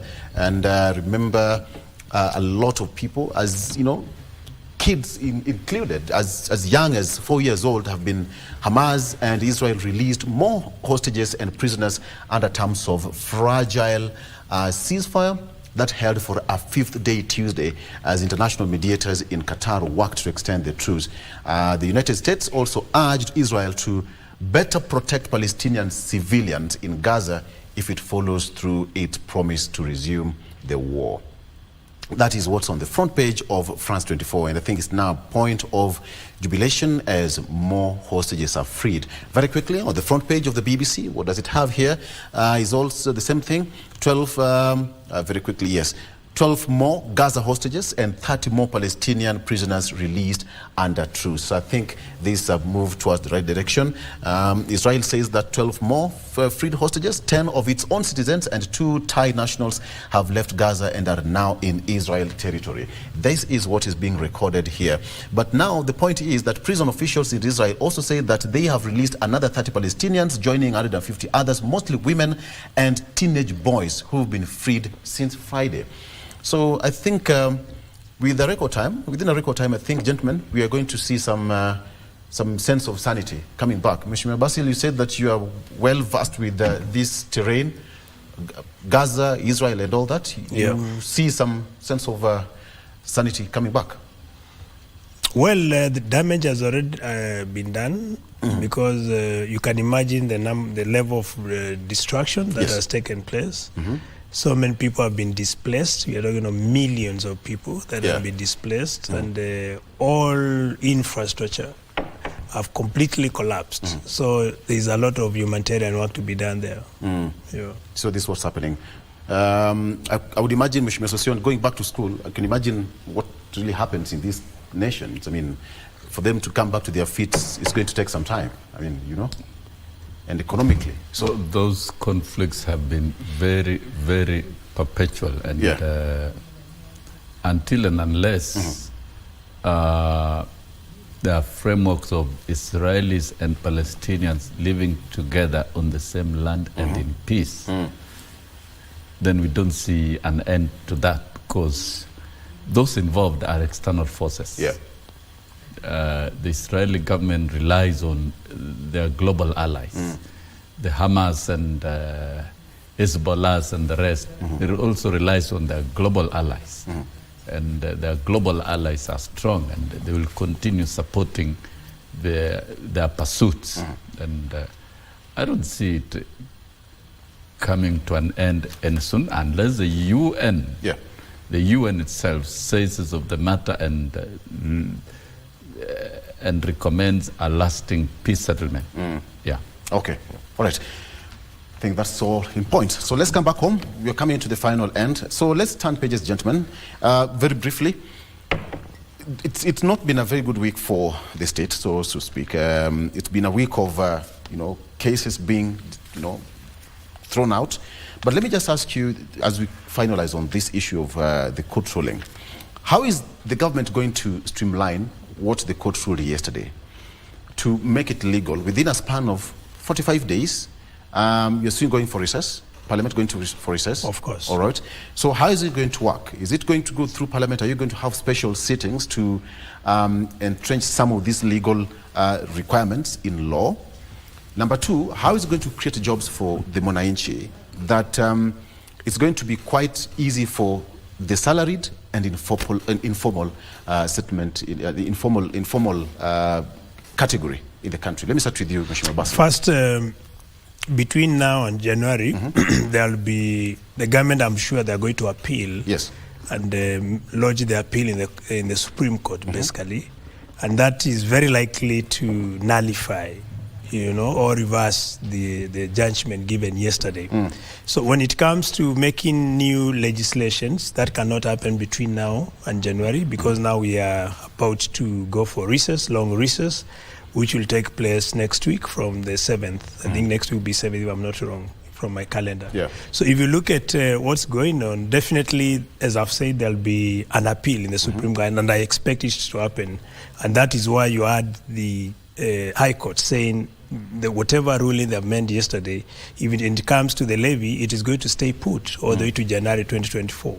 So that will give government enough time to be able to appeal and perhaps continue with implementing the agenda. When it comes to your second question was on how to to balance between... When it comes to the houses, I mean the jobs generated, I always have an issue because Article 10 of the Constitution clearly talks of equity. It will be important for the head of state to create an analysis to tell us who are the people who have benefited from these jobs. Yeah. Because if you lump up and you say we have generated jobs to 24,000 people, Kenyans, we don't know who are these Kenyans. It will be important because we know our country since independence has been polarized ethnically. There's a lot of ethnic affiliated kind of work distribution. And to ensure equity and to give equal opportunities to all Kenyans is important. When we generate jobs, we do analysis so that we know work distribution, who are the people who have benefit for these jobs. So that is what we expect the head of state to do. Not just to tell us we have generated 24,000 jobs, but we don't know who are the beneficiaries of these jobs. So this is something that he needs to do. So on about striking a balance, personally, as I've indicated to my brother, Honorable Sosion, this housing levy, it needs to be relooked into. Let's not force everyone to be able to pay for a levy which they're not willing to. That it should be voluntarily. If I decide maybe I want to benefit from the housing levy and have the ability to be able to buy the house after it has been constructed, then I should enroll in the program.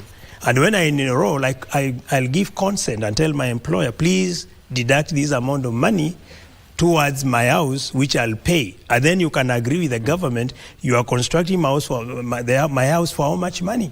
So that you know at the end of the period, this is what I'm expected to top up after the government has constructed the house for me. That is a very transparent model which Kenyans would accept. But currently, money is being deducted. You don't know what kind of house it will be. You don't know how much that house will cost. You don't know whether we will be in a position to buy the house, etc. Yeah. So what is happening, I'll call it a scam. The model is not working. If it was working, it should be voluntary, and there should be a discussion between the contributor and the government, so that the contributor knows for this period of years, I'm contributing this through the money being deducted from my salary. And then at the end of the day, I'll top up with this amount of money to possess the house and to own the house in principle. All right. Very well. I think we've got to get things right. After the reprieve yesterday, you see the lawyers for government asked for 45 days. And those 45 days is not necessarily to go and appeal. It is simplistic to think that now, with this judgment, the government will appeal. Not necessarily, and I cannot speak for government what they will do. The president has stated very clearly that we shall respect the judgment, the concerns that have been raised by the court will be addressed. If it is a matter of making legal clarity, that will be done. So I don't think we can say anything further than that. But coming down to creation of jobs and even getting back to triggering production, I gave an example of agriculture, and it is moving even to the next, every county, and they've passed the appropriation, the budget in Parliament. Every county is establishing industrial parks, and those industrial parks will focus on manufacturing, value addition, and aggregation of agricultural goods for export and for marketing, so that farmers can get value for that is one way of triggering production. But when we get down to housing, and we have housing activities, and he has asked, how sure are we that it is going to be fair? The units of implementation of housing will be constituencies, including Yatta constituency. The houses will be put up in Yatta, because in your constituency, there are young Kenyans who will want houses. And those houses, they will be able to buy. How is it creating jobs? We have masons in Yatta constituency, very many of them. If there are no construction, they're out of business. We have electricians, very many of them. We have plumbers, we have carpenters, and so many, and so forth and so forth. We have Chwakali artisans, the welders who are welding door frames and the rest. That is employment, and it's earning a living. So expanding the scope of these activities to create jobs for these Kenyans is a noble thing to do. And within the value chain of movements of goods and purchases, notwithstanding even the taxation, if you must import steel and pay taxes, we shall import steel and utilize it. What we don't have, the raw materials that we don't have, we shall import. But in terms of creation of jobs, it's a reality. Because if you are building your own house, all of us have built, all of us have engaged in this construction. You pay so much to people, to watchmen, and to workers, to casual workers, and those ladies in the village will have time to come and sell their porridge and the rest. You create some economic activities and movement of money. Out of this, money will move to citizens, and it's going to be an active, because housing demand is not going to stop. Our population is growing. And in fact, when we checked in the housing program and in government, this law was passed in 1967, and it was not implemented. These social schemes, NHIF was introduced in 1966, it was implemented. NSSF was introduced in 1966, it was implemented. The housing program was introduced in 1967, it was not implemented. So we are simply revisiting what was not done. If this was done in 1967, we will not be having all these slums that we have in Nairobi. We would be having a more orderly city and a more convincing program of expanding houses. And as you build those houses, the people who work there earn a living. Right. That is what it is. And you must look at majority of the population of the people at the bottom, because you cannot give them formal employment. You create jobs of whatever nature at that level that are decent and that can help them earn a living. So this is how it works in terms of economics. Okay. It's not creation of formal employment. And this is a reality. It is going to be devolved to all the 290 constituencies so that it affects and benefits all Kenyans evenly without discrimination. Okay. Kenya Kwanza government will not practice discrimination. So Mheshimiwa here should prepare to identify land in his constituency for his Yatta people, and that affordable housing will be a major activity to your constituency. You know, yes. Let's talk about irrigation so that you can support agriculture. It is one of the I was major listening to him very undertakings. carefully, and there is something he's failing to understand. There's something called sustainability. If you initiate a program, you need to ask yourself, how sustainable is it? Because what I stated, if the government was really serious about generating employment for its citizens across the country, because the standard measure of development is at constituency level. If they were serious, they should have zero-related tax on all construction materials. And that would have revived construction, and that would have given sustainability without outcry like what's happening today. If there are issues about if you talk taxation, of the money that now, like now, they have got an inch. If there are issues about taxation and tax, they have got an inch in court. You know, when he's talking, he talks endless. Okay. When I'm talking, I take my time and I also give him time to talk. Well, let me sip my tea. And next time you need to be balanced. Let me keep quiet. Let me keep quiet. Can you now talk? I wanted to flip, gentlemen. I'm told that we have 7 minutes to wrap it up. But something that's quite pertinent. Mr. Sosion, you are very much aware of this, and all of us. The issue of education. Students have gone to court, have sued the Attorney General, the CS, and there's another person, one of the respondents. But then now, can we say that the education system, we've learned so many lessons from the education system, from the last examination of KCPE. A lot of complaints out there. Mheshimiwa Sosion, let me start with you. From your own experience, what really happened?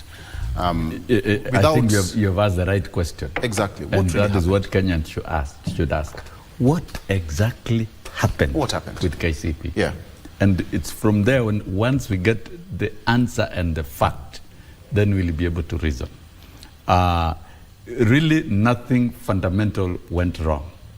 Results were properly marked and properly deployed in the portal of Kenya National Examinations Council, and authentic results deployed to the school portals. But during the SMS bulk transmission of individual results, there was a mess up in the transmission. And those errors were detected by many parents. A student who did not do Kenya Sign Language indicated that they had marks for Kenya Sign Language. And so what was deployed by SMS were actually inaccurate results. But the accurate results were contained in the portal, both for the schools and the next. So the question is, this transmission is not really, which of course eventually was corrected, should not worry anybody, because that is not the authentic results.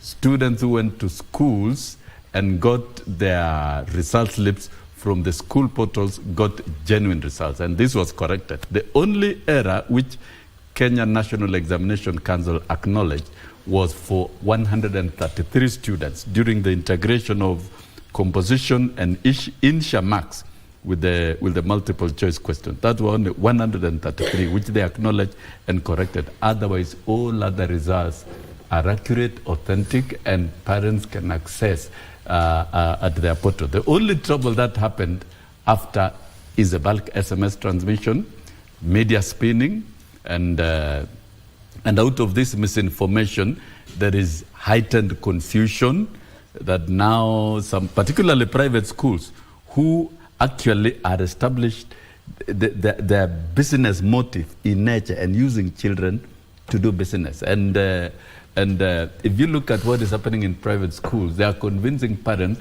that will give you very good marks so that your children can end up in national schools. But the marks they got is not really what they expected. That is why they've ended up in court, like Itenkela International School.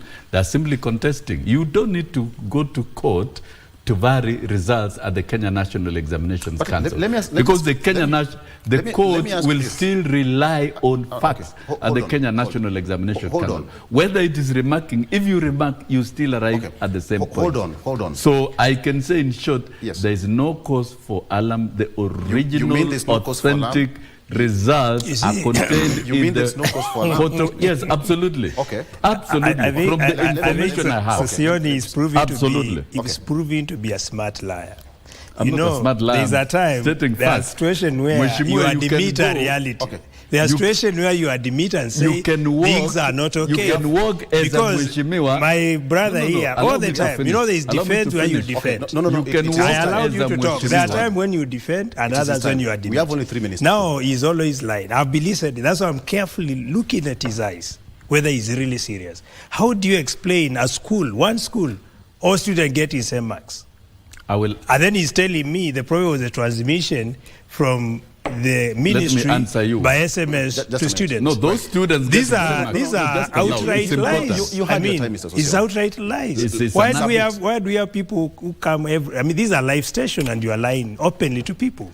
Instead of apologizing to parents and the students who are given marks which they for papers they never sat for, instead of apologizing for students whose future has been put in a very gloomy situation. Because now, if you produce this kind of results, what are you telling employers? The quality of education in the country is not authentic, or it has been diluted.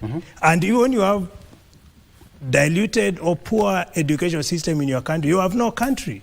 So instead of bringing sanity in the education system, is here trying to defend and put in lies live to Kenyans, in a live television. So what he should be telling us is, we admit there is a problem, and as a government, we are initiating proper measures. One is even to tell the minister to resign.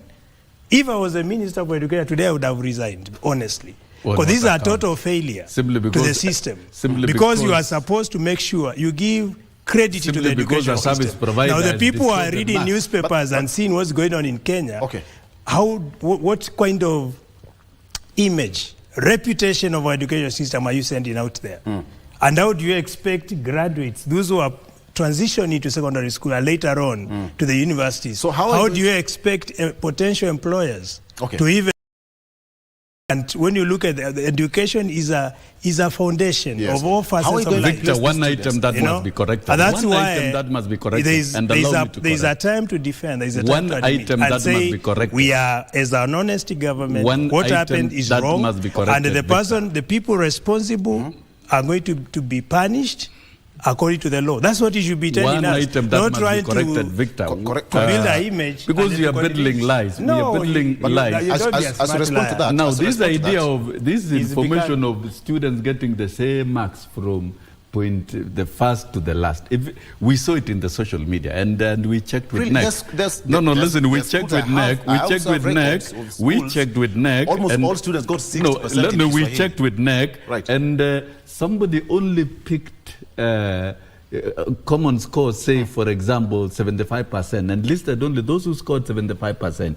They didn't list other students who scored other scores. And it is possible in multiple choice questions to get a significant number of students scoring a certain percentage together at the same time. So was this deliberate? So to the point, was this deliberate? Whatever happened, was it deliberate? It was deliberate to cause confusion. If I pick a matrix sheet of results and I only generate another list of students who scored 75% and splash it in the media to say these exams are not authentic, it's not right. The original, particularly that school, there are many other students who scored above 75%. There are many others who scored below. I have said here, and I urge Mheshimiwa, can you go to NEC? And if you don't know NEC, I will take you right after this show so that we can check in the portal of NEC and check in your schools, in your constituency. Listen, check in your schools, in your constituency, the school portals, and you will realize that the results have been delivered, they're genuine and authentic. You said, and by the way, Victor, the public schools are comfortable, they have results. I don't think so. Yes, they are. Okay. The only complaint we have seen is with private schools. And by the way, I don't defend lies. I'm told we are running out of time. I have checked. You are having a conversation. I wanted to second him to be the CS, but now with these lies, it will be worse than much. If Mheshimiwa has not sought for information and clarification, you said you cannot talk about what you don't know. I thought Sosion would defeat you very well as a CS information. As a honorable member of parliament, as a potential liar, you can go to NEC and you can go to the ministry to get facts. Don't work from your house to the studio and bottle lies. That does not work. So let me ask you. It doesn't work. We cannot run this country and we cannot run education using misinformation. Thank you so much. We need to wind up this. Oh my God. My coffee is cold already. It was hot. Give us another cup of coffee. Mheshimiwa Sosion, thank you so much for coming. We've talked about matters national concern. Mheshimiwa Robert Basil, also member of Parliament representing Yatta. Thank you so much for watching the show. My name is Victor Lo. Have a good morning. Bye-bye.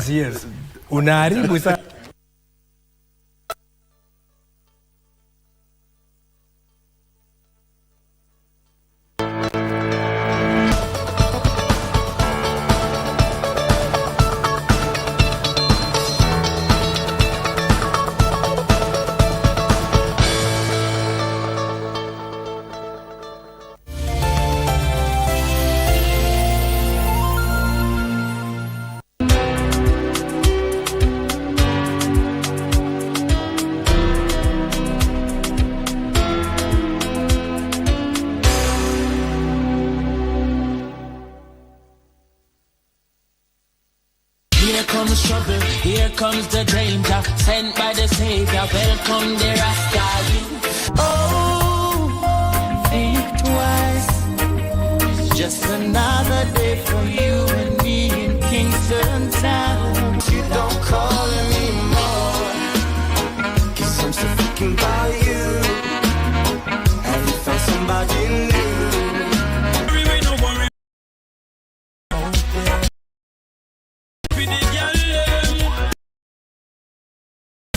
Passing through, hey, I keep it cool. Man's death has condemned them to live a rivalry because of their father. He killed my brother. He stayed with us. Or did you forget how Paul died? I dare you to kiss me again. What we feel is too strong to just let it go. Your wife is cheating on you. Shut up! Who is your lover? Tell me why last night you lied to your boyfriend about him. Explain to me what you were doing outside our house, kissing the In love with another man. 3 love affairs that will be challenged. The 3 will manage to get ahead. Their magnificence, their passion and strength. Las Bandidas. It's a cocktail of emotions. The puns that cracks up the family. Greed that yields power and a hunger for success. Friends turn to foes. Survival for the fittest is the drive. Who are we blackmailing?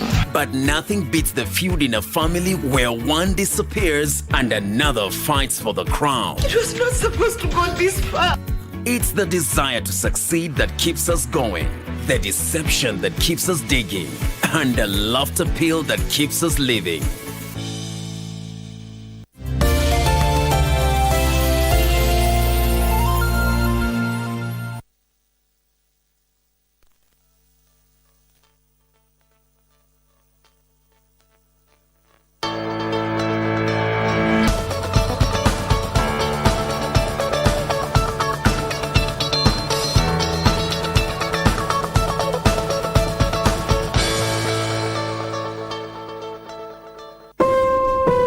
Every individual has their internal struggles they would rather keep to themselves away from the scrutiny of others.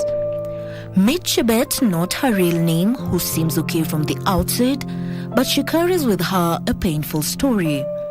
It was a day like any other when she boarded a motorbike to go to work, when the motorcyclist diverted to what he termed a shorter route. Akaniambia tunaenda na hiyo ndo tufike haraka. Akasema sasa ni mapema na mtu hata penye ananipeleka haifai, but ile nikamwamini, nikaona amesema pia anaenda kare, acha niende anifikishe haraka kwa sababu hata nilikuwa nimechelewa. That ride will change her life forever.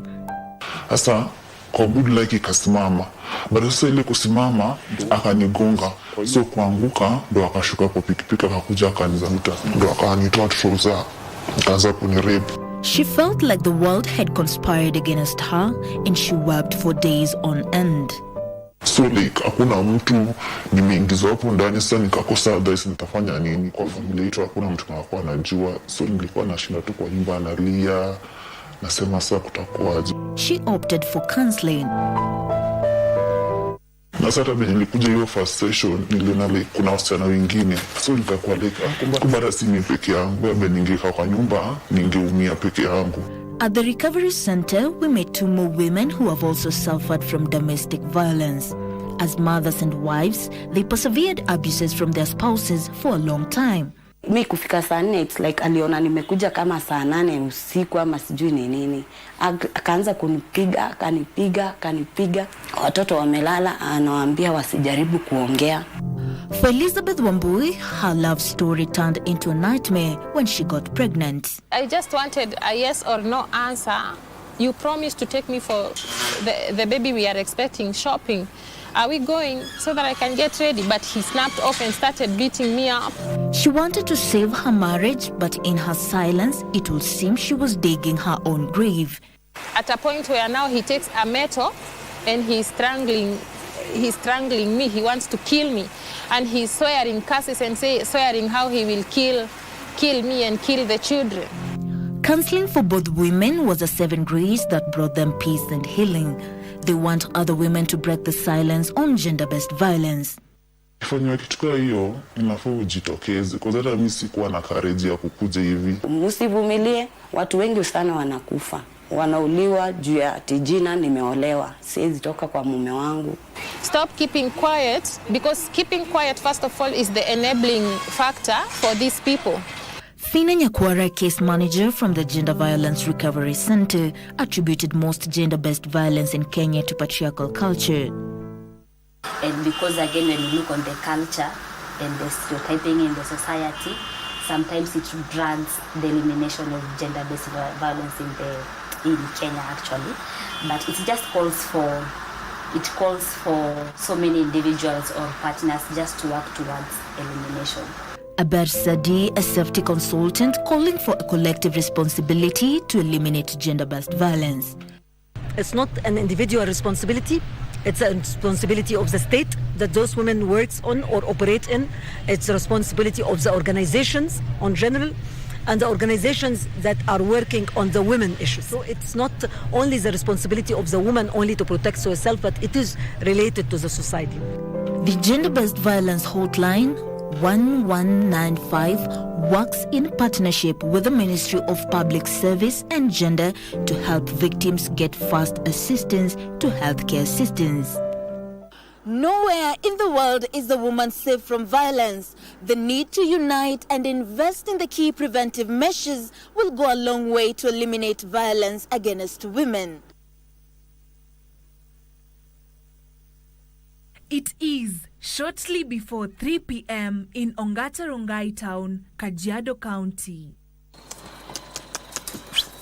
33-year-old Shawal Baraza and Afia, his donkey, are as usual inseparable. Venye menisoea mimi, hadi hata nikipea mtu mwenye nafanyana naye mwenye tunasaidiana naye, inamujua lakini haiwezi enda, ni vile inamdharau, yani hata afanya ijapa mafanye ni haiwezi enda mahali popote. And this is how the duo's life has been for close to 3 years now. For Baraza, it has been a long journey, literally speaking. Nimechukua karibu miaka 3 na nilianza nikiwa kama mtu wa mkono, na yule niliyekuwa nafanya naye kazi akanipea ushauri ya kutafuta yangu. Ulianza kama mtu wa mkono kusaidia mtu mwingine? Kumsaidia tu. Okay. Lakini naye akawa mtu mzuri, akanipea maarifa ya kupata punda nyingine. Ya ile yangu sasa inakuwa ni yangu. Vile alinisaidia, ikawa au ananikata kwa mshahara yangu kiasi fulani, ili ikifika pesa fulani anisaidia kununua hiyo punda. This is not Baraza's part-time engagement. It is the real deal, the real hustle. It has sustained him and his wife and 3 children. Wakati wa jua, ama kama hakuna maji ya kanjo, saa zingine sisi ndio tunaokoa.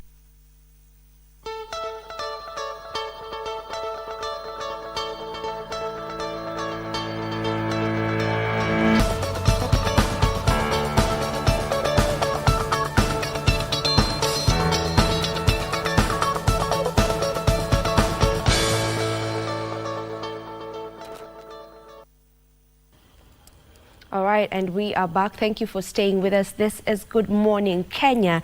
And right now, I want us to get into a conversation that is very, very important to have as we get to commemorate 16 days of activism against gender-based violence. Now, this campaign is internationally celebrated. It is an international campaign, rather, that runs from the 25th of November through to the 10th of December. And the 10th is the Human Rights Day. And right here in the country, we have not been left behind as we have joined in on this particular campaign. And I will be having a conversation on what exactly it means, you know, what exactly this campaign means, which is the 16 days of activism against gender-based violence. And joining me for this particular conversation, just to get to dissect it, is Dr. Diana Kamande, and she is the founder and director Come Together Widows and Orphans organization. And on my far left is Madam Irene Oiro, and she is the gender officer at Shofco, as well as Josephine Karani. And Josephine is the chair of the International Association of Women in Radio and Television. Welcome to the program, ladies. Thank you. It's a pleasure having you on board. And I would just love to get to hear from each one of you. Maybe is there a pivotal moment in your life that has made you want to always join in on this campaign, beginning with you, Irene? Thank you so much for having me this morning. You're welcome. My name is Irene Oiro, and I work for an organization called Shofco. Basically, in my daily life, I interact with survivors who've gone through gender-based violence. And what I would just love to say is the numbers, for sure, the numbers are worrying. And just looking at the statistics from the World Health Organization, that out of the 3 women we meet in our daily life, of course, 1 has been violated. Out of the 4 men we meet in our daily life, 1 has been violated or is to be violated.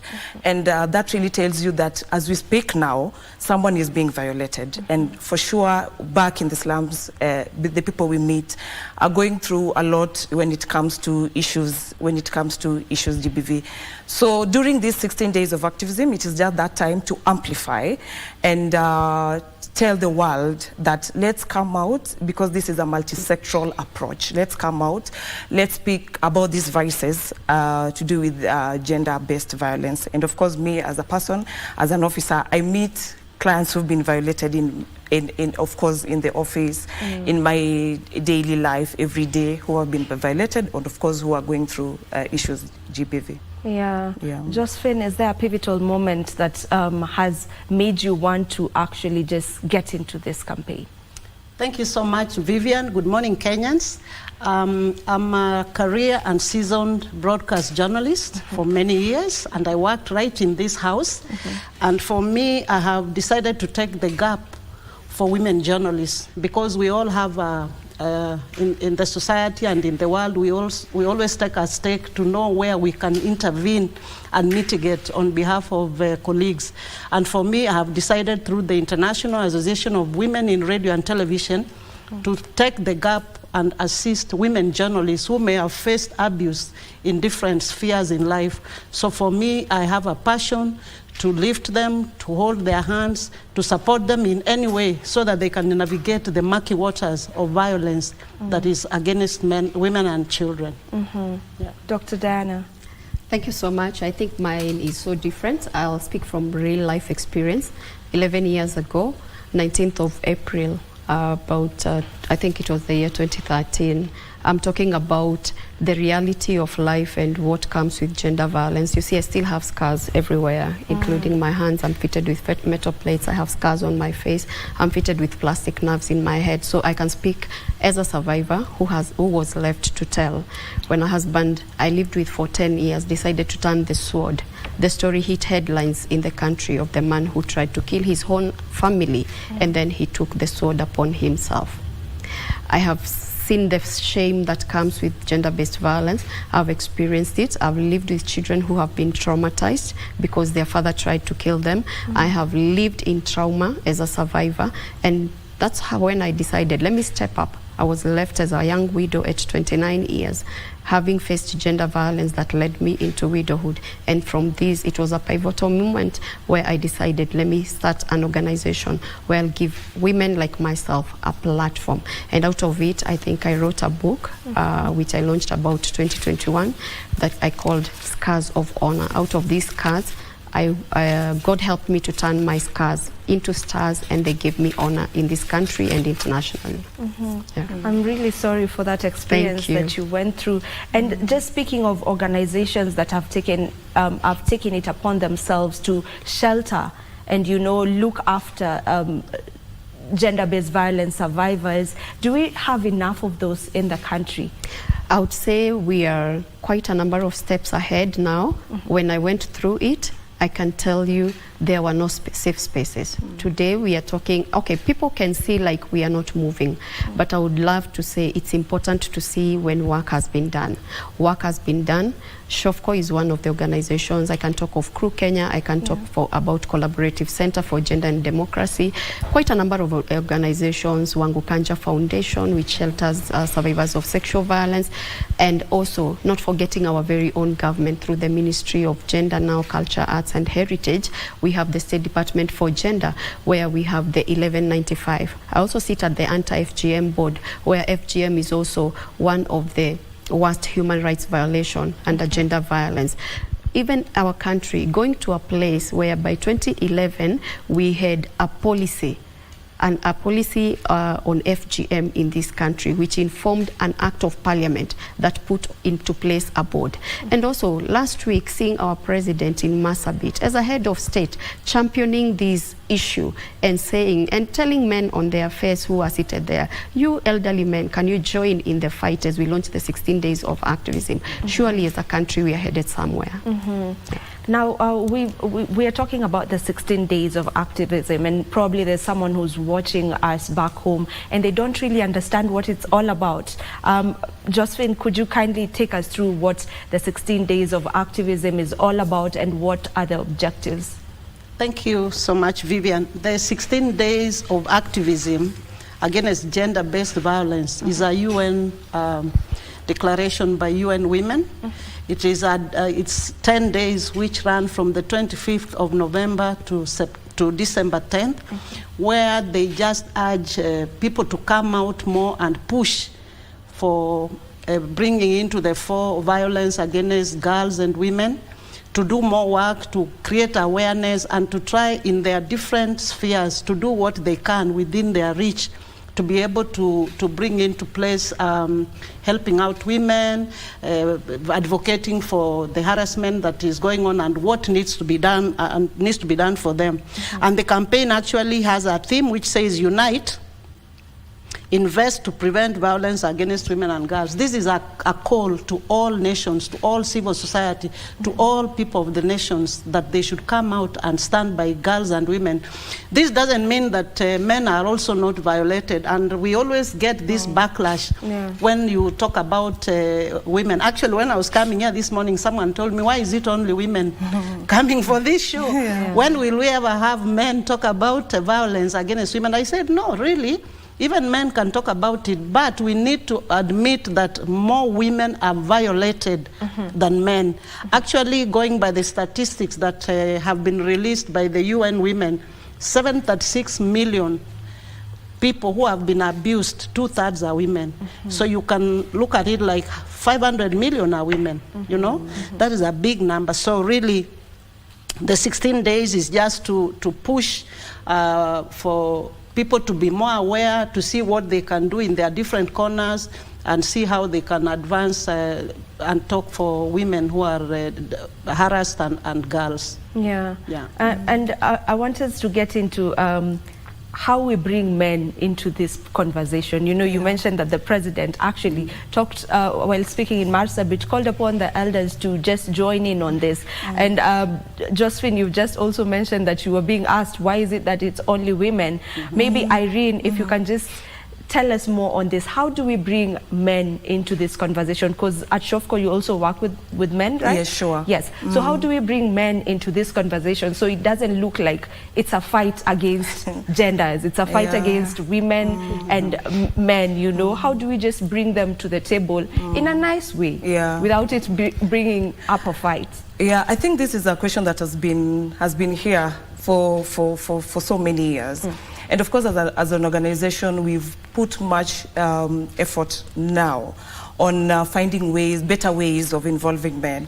Like for instance, for us, we've got men mentorship programs. These are programs where we meet men, be it from, let's say, the church levels, because we find even at the leadership, even at the church, a very good example is at the church level or even at our homes. We believe that the men become the head everywhere that, I mean, in the African setting. And so as an organization, we've really tapped on, let's say, men mentorship programs. Like for instance, we go to churches, we talk to men, we tell them, because these vices even happen in churches. Secondly is also bringing on board the border riders. We create platforms where we meet them, we talk to them, we tell them that we are giving them that platform of also involving themselves in terms of reporting of these cases. Why border men? Because we understand that over the years, there were so many complaints in the country that these are the same people who all violate women rights. And this is the time that we should not look at men. Yes, the men, most of men are perpetrators, but this is the time not to look at them mostly as perpetrators, but also bring them on board to fight or to help us fight these menace. And also about that is even at our workstations, we've involved most of the men in most of the time in advocacy. As an organization, also they're called gender champions. Yeah. These are mostly community health volunteers or community health workers and a big percentage of them are men, because we came to find out that there's that gap and there's that cry also from the community that why involve so many women already are empowered. Why can't you empower us also to help you fight these issues to do with the GBV? And so from us, those are some of the measures that we've put. And also, just as Diana has mentioned, the president was like, why can't we now start involving men in terms of issues gender-based violence? And from that, there's so much of positive impact. From the people that we enlighten, from the communities that we are in, from the men that we educate, also from the information that we give. So from our end, we get a lot of success stories out of the men that we've enlightened. Okay. Yeah. You have mentioned the UN statistics. We also have a statistics from the country, from the Kenya Demographic and Health Survey, which says that 40% of women, 40% is a huge number, 40% of women have experienced physical or sexual intimate partner violence in their lifetime. 40% is a big number. So we can't really shy away from this conversation and we can't just avoid it. But this is not also to say that men are not also abused, you know, maybe in relationships and so on. Could it be that it's because of the shame that we don't hear stories of men? Because it's so difficult to hear a man come out to say that they were violated. Maybe my wife beat me or something. Is it that theirs is much more to do with shame? That's why we don't really get to hear more of them? Or what do you think, Dr. Diana? First of all, I want to build on what she said. The reason as to why men are the perpetrators of violence, according to how we are constructed as a society, one is because men are the gatekeepers and custodians of culture. From where I sit and the work I do with widows, I'll tell you, it is men who will tell this woman after she has buried the husband, your firstborn child will die if you don't sleep with a man, so that you can be cleansed and then the bad omen will be removed. So you find it is these men. And the reason as to why the UN came up with the clarion call, leave no one behind. I keep saying men just give excuses. There is a clarion call that in the spirit of leave no one behind. But the statistics are so clear that it is out of every 3 women you meet, out of the 3 of us, 1, I have gone through violence. It is so clear. When you sit down, it's something that you don't even need to experiment. It just speaks out of it. So out for itself. So men are not coming out to speak. And remember, women are not also coming out to speak. I've been to the interior parts of this country. I will tell you, in the deepest part of Baragoi, where did that woman report that she was violated? So even the numbers that we have, they are not the clear statistics. If all women who are violated would come out, maybe it would be out of every 20, 15 have been violated. So the men are not coming out to speak. Why? They go to the gender desk at the police station. They find at the OB where they are going to report, they find it's a man. So this man, you know, I have been to those police stations when you're going to report. Then this man asks, the police officer, who is a man, asks a fellow man, ulipigwa na bibi yako? Mwanaume kama wewe? Then the other man who is maybe standing there, when he goes through it, do you think they're going to come and report? But for me, If I'm violated, I go to salon. I tell her, you know, my husband did this to me. I go meet her. We have not even interacted for 5 minutes. You know, this and this happened to me. That is the difference between men and women. And it is until men will come out of their cocoon and speak it out the way we are speaking it out and calling it by name is when we are going to get the statistics of men. And then there is the other thing that you find. You will find men who have got issues in their home is where you'll find women with issues with those men. Men who are not providing, men who are not available at home. So when you dig deep, you're going to find the women, because of their vulnerability being women, that's how you find women are being violated more. Then for men, they are not talking. And then also the way men are socialized from the time they are young boys. And during this period of circumcising young men, I've been invited to speak to such forums. And you find those men who are taking care of our young men who are being circumcised, they're telling them, you have become a man. You should not cry. Who said men should not cry? Is it? So it is our role as women. Yani, on top of all the gender roles we have been given as women, so crying is also another gender role for women. So it doesn't add up. Don't cry as a man. No one should beat you as a man. Even if you are beaten, you should not go to speak. Me, I don't have a son. I have daughters. But I tell my nephews, it is okay to cry. Let it out. Do you know tears are very healthy? And that's something men have never realized. Cry it out, cleanse your soul. Sometimes you just have to clean your soul by just bringing your tears out and showing it off to the world. It means a lot, especially to your mental health as a man. I agree with you on that. Madam Josephine, as the chair for the International Association of Women in TV and Radio, do you feel like our institutions and organizations are doing enough to jump in on this fight against gender-based violence? Yes and no. Actually, maybe I just wanted to rejoin what she said about mentorship. IWAT is very strong on mentorship, and especially mentorship of female journalist students. For the last 5 years, we have carried out mentorship in public universities, 7 public universities in this country, and we have mentored close to 150 girls who are joining this profession. And what we do, we carry the mentorship through the year. We take them through journalistic and media operations. We take them through navigating, especially during the COVID time.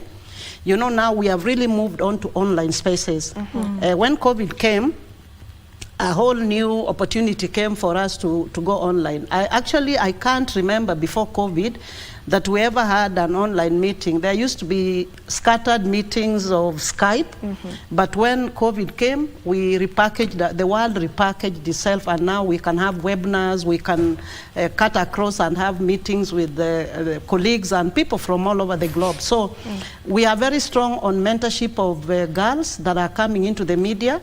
We are encouraging them to be strong and to do their work. They are professionals, and telling them that they need to fight for an equal space with the men. And talking about leaving the men out, what we normally do in IWAT, when we mentor the girls and we visit these universities, we actually have a forum with the journalism classes. We will come into a hall and we will talk to all the students who are doing journalism. We shall speak to them. We do speak to them. We do encourage them to move forward. But of course, we can't do everything. That's why I'm saying everybody in their small corners can do something. So for us, we have measured more in pushing for women, but we also do take charge of men. And I just wanted to say something in relation to the abuse that she talked about, more so physical abuse. You know, the stigma of reporting that you have been beaten as a man, you know, you can't allow that. That is why many men are suffering silently. It's up to them. If they have decided to be men and not report, that is okay. But we urge women to come forward and report.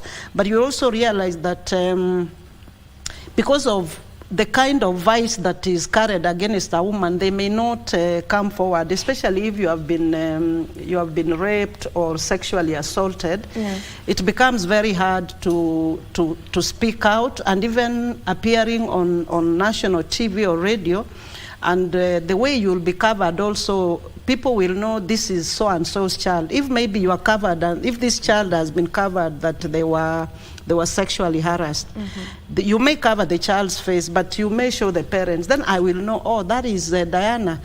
That's Diana, so that must be her daughter. So we need to really, as media, cover women who have been harassed so that they can have the confidence to come forward and report on the vices that have been meted against them. So for me, I think we need to do more push. We need to talk to women and ask them to come out. Actually, I was looking at statistics of women and how the harassment takes place. It will surprise you that even women in very high places, especially in political field, have been harassed. You wouldn't expect a woman who has been elected by the people, who is representing people. They are harassed even by their own male counterparts in parliaments. Journalists are harassed in the newsrooms by their colleagues who are at par with them, who have trained with them, who are professionals like them. So I think we really need to fight back. And for me, I urge, and this is my call, I urge media houses, because that's the area where I'm more interested in, that they should put mechanisms in place to mitigate any harassment of women journalists so that they can get justice if they have been violated. All right, I agree with you on that. And on that note, we take a very short break. Don't you go too far. We'll be back to continue with this conversation.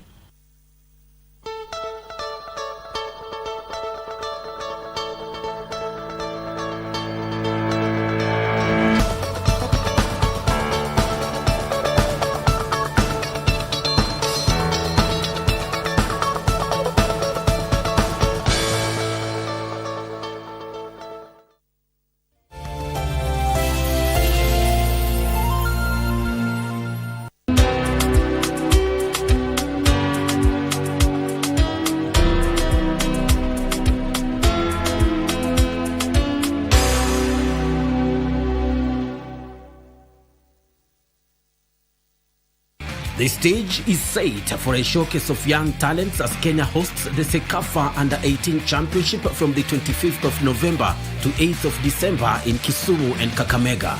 Kenya, Sudan, Rwanda, Somalia, Zanzibar, South Sudan and Uganda are battling for the title in the two-week tournament. The group phase matches are scheduled 25th of November to 1st of December. Then the semi-finals will be played on 5th of December and the final on 8th of December, all in Kisumu. Catch the matches live on KBC Channel 1, your true sports partner.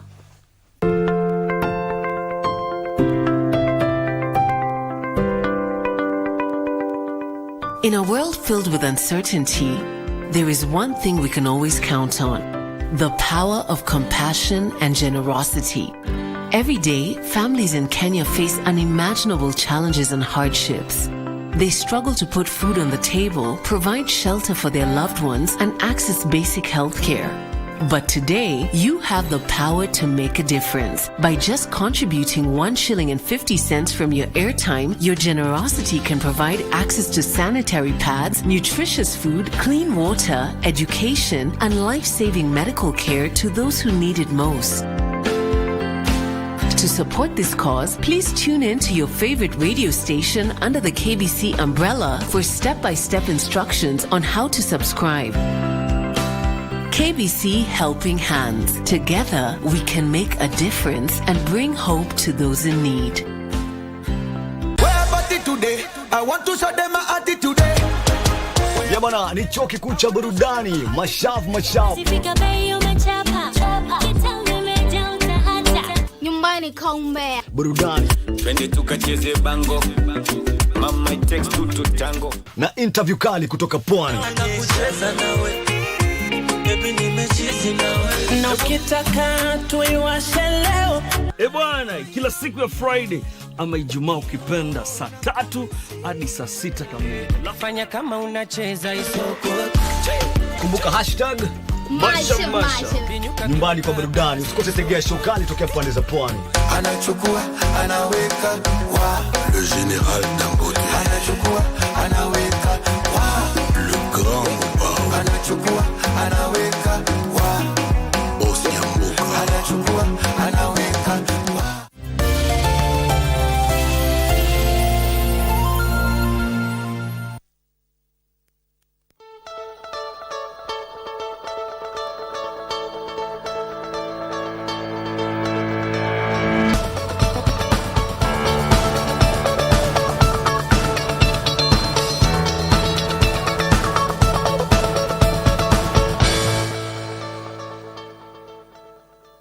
Welcome back to Good Morning Kenya. Our conversation right now is on 16 days of activism against gender-based violence. By the way, ladies, the color that we're running with is orange. It's unfortunate none of us has orange. Orange the world. I know. Yeah, anyway, it's more than just a color. Irene, since you are mainly in the informal settlement, you work with people around the informal settlement. Just how rampant is GBV according to you? Hey. As I mentioned, Vivian, about the numbers and about the statistics, for sure, the numbers are worrying. Like now in the office, and the numbers being reported, and of course the numbers that we have, we've got more than 2,000 cases just being reported at the moment. Bearing in mind that there's so many of unreported cases. So within the informal settlements, so much happens.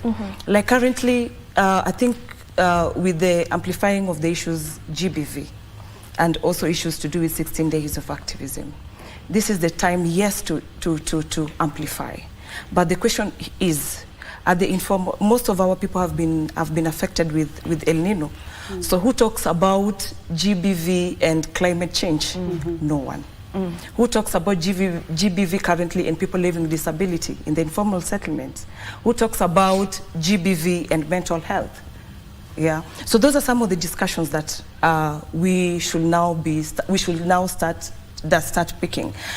I remember yesterday someone called me of a case of a lady who had been evicted from her house because the house is leaking and this person has to lazima tengeneze hiyo nyumba yake. But it's ni ile nyumba iko karibu na mto and because of the rains and everything, this landlord is threatening this woman that if we don't have the sexual intercourse, then which means at the end of it, this woman will be vacated. So those are some of the things that we should be talking about. In the slums, people are there. People want to speak about issues GBV. But the question is, even at the government level, are there platforms that these people can report? Do we talk about referral pathways? Where are these referral pathways? Does the government support in terms of the cases that are being reported? Where is the data? Does the government have the data? Does the government trickle down also this information to people living in the informal settlements? You know, and also during these 16 days of activism, this is the time to monitor and know how are our people faring. We should not just be living, we should not just be amplifying on the 16 days of activism. What next after 16 days of activism? So Vivian, the numbers are there, the statistics speak of itself, and understanding that most of women, even in the informal settlements, are very vulnerable. And of course, we meet them on our daily basis. And this is the time, like, also to talk more about psychosocial support to people facing violence within the slums. Absolutely. Dr. Karani, do you feel like we have enough policies and laws in this land as a country just to help push the envelope of GBV? Do you have enough policies set? That's to me. Yeah. Oh, I had Karani. Oh, sorry. I meant Dr. Diana. Okay. Yeah. Actually, we have enough laws. I think around 2018, I attended the Commission Status for Women, the one that happens in New York. And after I did my presentation, I remember someone who was not Kenyan telling me, I have read about Kenya, the laws that Kenyans have. Actually, she did to me there. This country, I'll tell you, if there is something we have done, we have laws. So where we draw the line, implementation, and then there is a problem with the judicial system. We have the Protection Against Domestic Violence Act 2015, which was signed to law, I think the same 2015 May. We have the prohibition against on FGM 2011. We have the Sexual Offences Act, I think, and many other. When we go to succession, we have the Succession Act, which should protect the widows when they are going to claim about their late spouse's property. But what happens? The in-laws are able to go and bribe, and then this woman is all over the streets. The woman is on social media with the children begging, yet we have the Succession Act. We have the, what do you call it? The Matrimonial Property Act. So when you look at our country, we have good laws, but implementation is the problem. So I would applaud our members of parliament. They have done their job very well. I don't know now when we move now to the judiciary, I think that's where the problem is. But now, since I would not like to say now the judiciary is wrong, but since we got the Chief Justice who is a woman, I'm not saying that because she's a woman, but I'm saying this because she's a woman who has worked. I am seeing that now we have the SGBV courts coming up. I think she has been able to launch 2 courts. I cannot remember the 2 counties very well. And I don't want to lie to Kenyans, but I know there are 2 courts, the GBV courts. So as a woman, when she came to power, she realized, and she's also very passionate about children, if you have seen her work. So I think if she continues that way, then things will work out. But for all the judges, for all the magistrates, I know there is association for women judges. I know there is an association for women magistrates. I would call to them, a clarion call to them, these 16 days of activism. Let's not leave any table unturned. If someone has violated the other person, they are Kenyans. The law cuts 2 ways. Let this first person face the law, and if this person is supposed to be convicted, let this person be convicted, so that tomorrow the other person will not try to do the same. That's why we have a law in place. All right. Josephine, at iWatch, you really work on trying to curb online violence. Please talk a bit about that. Thank you so much. Yes, actually we realized that now the harassment has moved from physical to online. And online is big because it breaks barriers. Someone puts you out there online, and it's not only Kenyans who will see that. It will break barriers to the rest of Africa and the rest of the world. So the reach of your harassment is big. And as a result, most of the time when women especially are harassed online, they retreat and drop off from those spaces. And in the current world, you cannot afford not to be online, because that is where most of women are making their money from. That is your working platform. Even as a media person, you have to be visible, you have to be online for you to be able to advance your work. So iWatch actually has been in the forefront of advocating for digital safety online, and more so, we've been working on developing a platform, a mechanism where we can map cases of harassment. This is a way of building evidence so that we can know how many women have been harassed, what are the mechanisms that can be put in place to advance, even for formulation of policy and law. I know the Computer Misuse Act was was passed some time back, but I don't know how effective it is. I'm not sure whether anybody has been prosecuted in the courts over harassment online. But what we need to do and what we are pushing for is sensitizing women on their rights online. telling them how to be safe online, what you need to do so that you are not hacked, you are not bullied online, what to do when you are harassed or when such a thing happens to you. You need to report. There are ways of reporting even to the platforms that provide for these social platforms.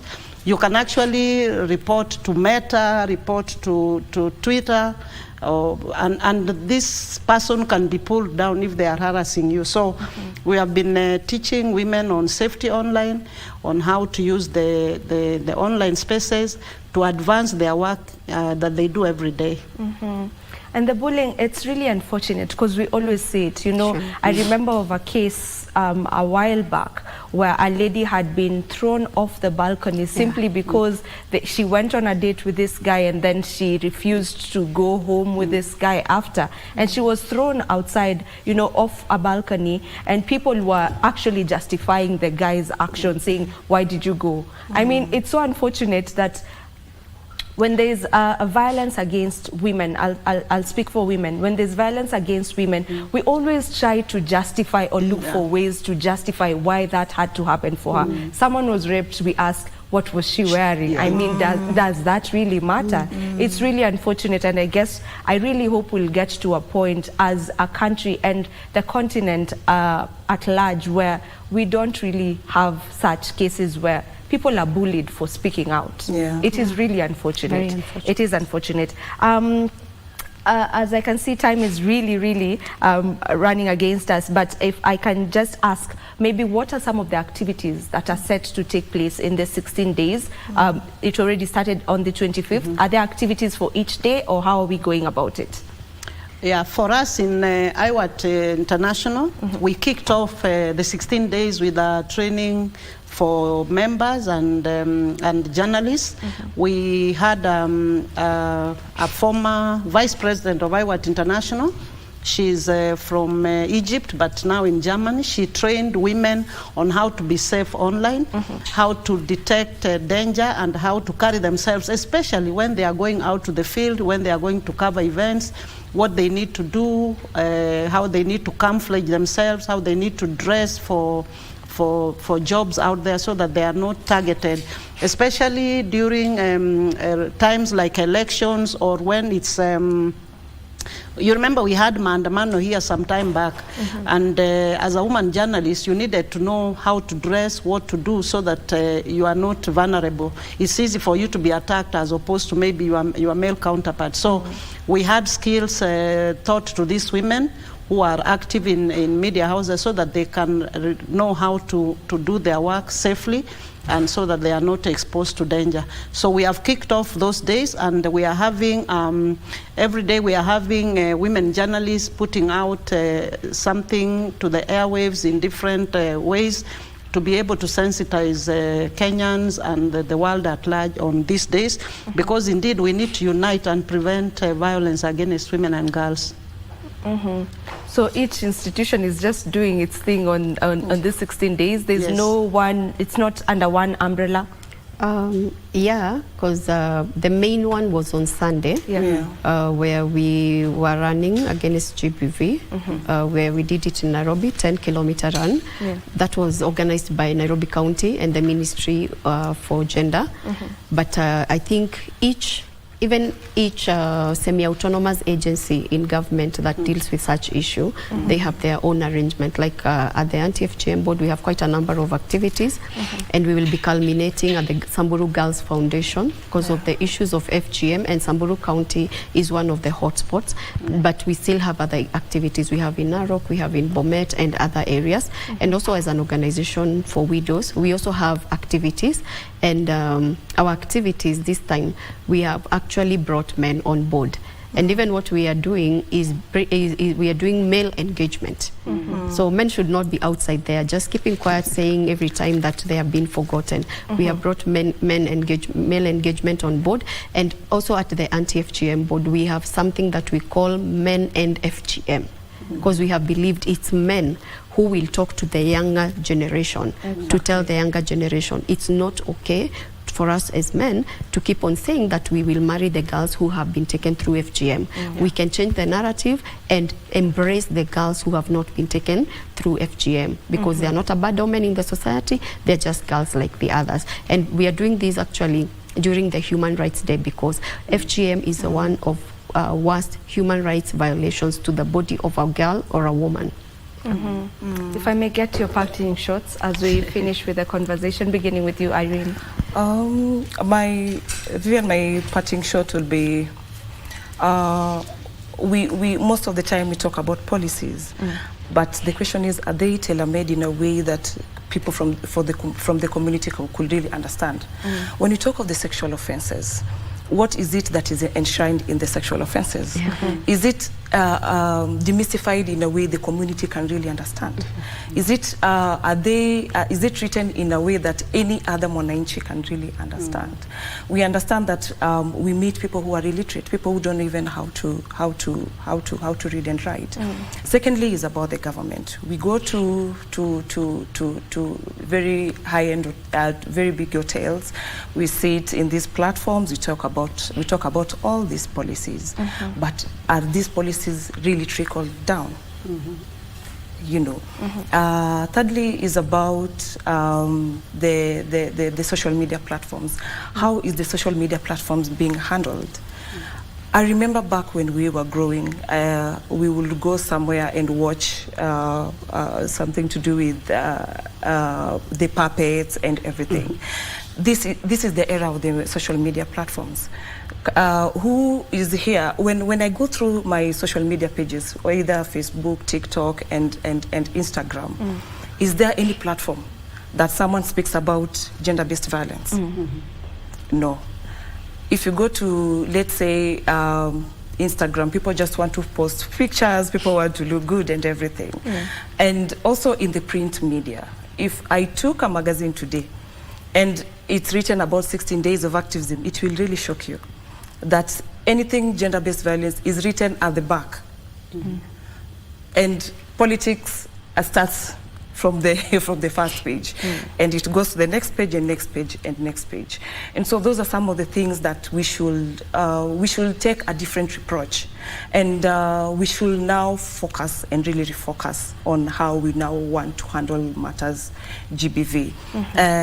Matters inclusion, let's also think about matters inclusion. Let's think about people living with disability, let's people think about mental health, because at the end of the day, when I'm physically assaulted, when I'm sexually assaulted, it trickles down to my mental health. I won't think well. At the end of it, as Diana has mentioned, she's sorry to say, but she's got the scars. It's a lifetime. It's a scar that she'll be seeing through her her entire life. And so these are some of the discussions that we should be thinking about. And also I would also give a call to the government about the budgeting. Who talks about GBV budgets, even at the national level, at the county level? Who talks about this is let's give like 50 million? How are these survivors going to be supported? Again, lastly, to the government. I know I have a lot because of time. Yeah, because of time. We need to finish. Is also to the police. We talk about gender desks. There's the difference of establishing gender desk and functional gender desks. We get reports that, let's say you referred a client to the police station. This client will be going to the police station, let's say, for more than 3 times. She will be back in the office and like, Irene, I went, and there's no one to serve me at the police stations. So these are some of the calls that these are some of the issues that we should be bringing out. And I know at the end of it, we will be having a safer All right. Thank you so much, ladies, for joining us on this particular discussion, and thank you so much for doing whatever it is that you're doing in your capacity to push the envelope. This is where this conversation ends, but this does not mean that this is where the conversation stops. This conversation should go on even beyond the 10th of December, which is the last day of the 16 days of activism against gender-based violence. This has been Good Morning Kenya, and my name is Vivian Degwa. Thank you for tuning in. See you tomorrow, same time and place, God willing.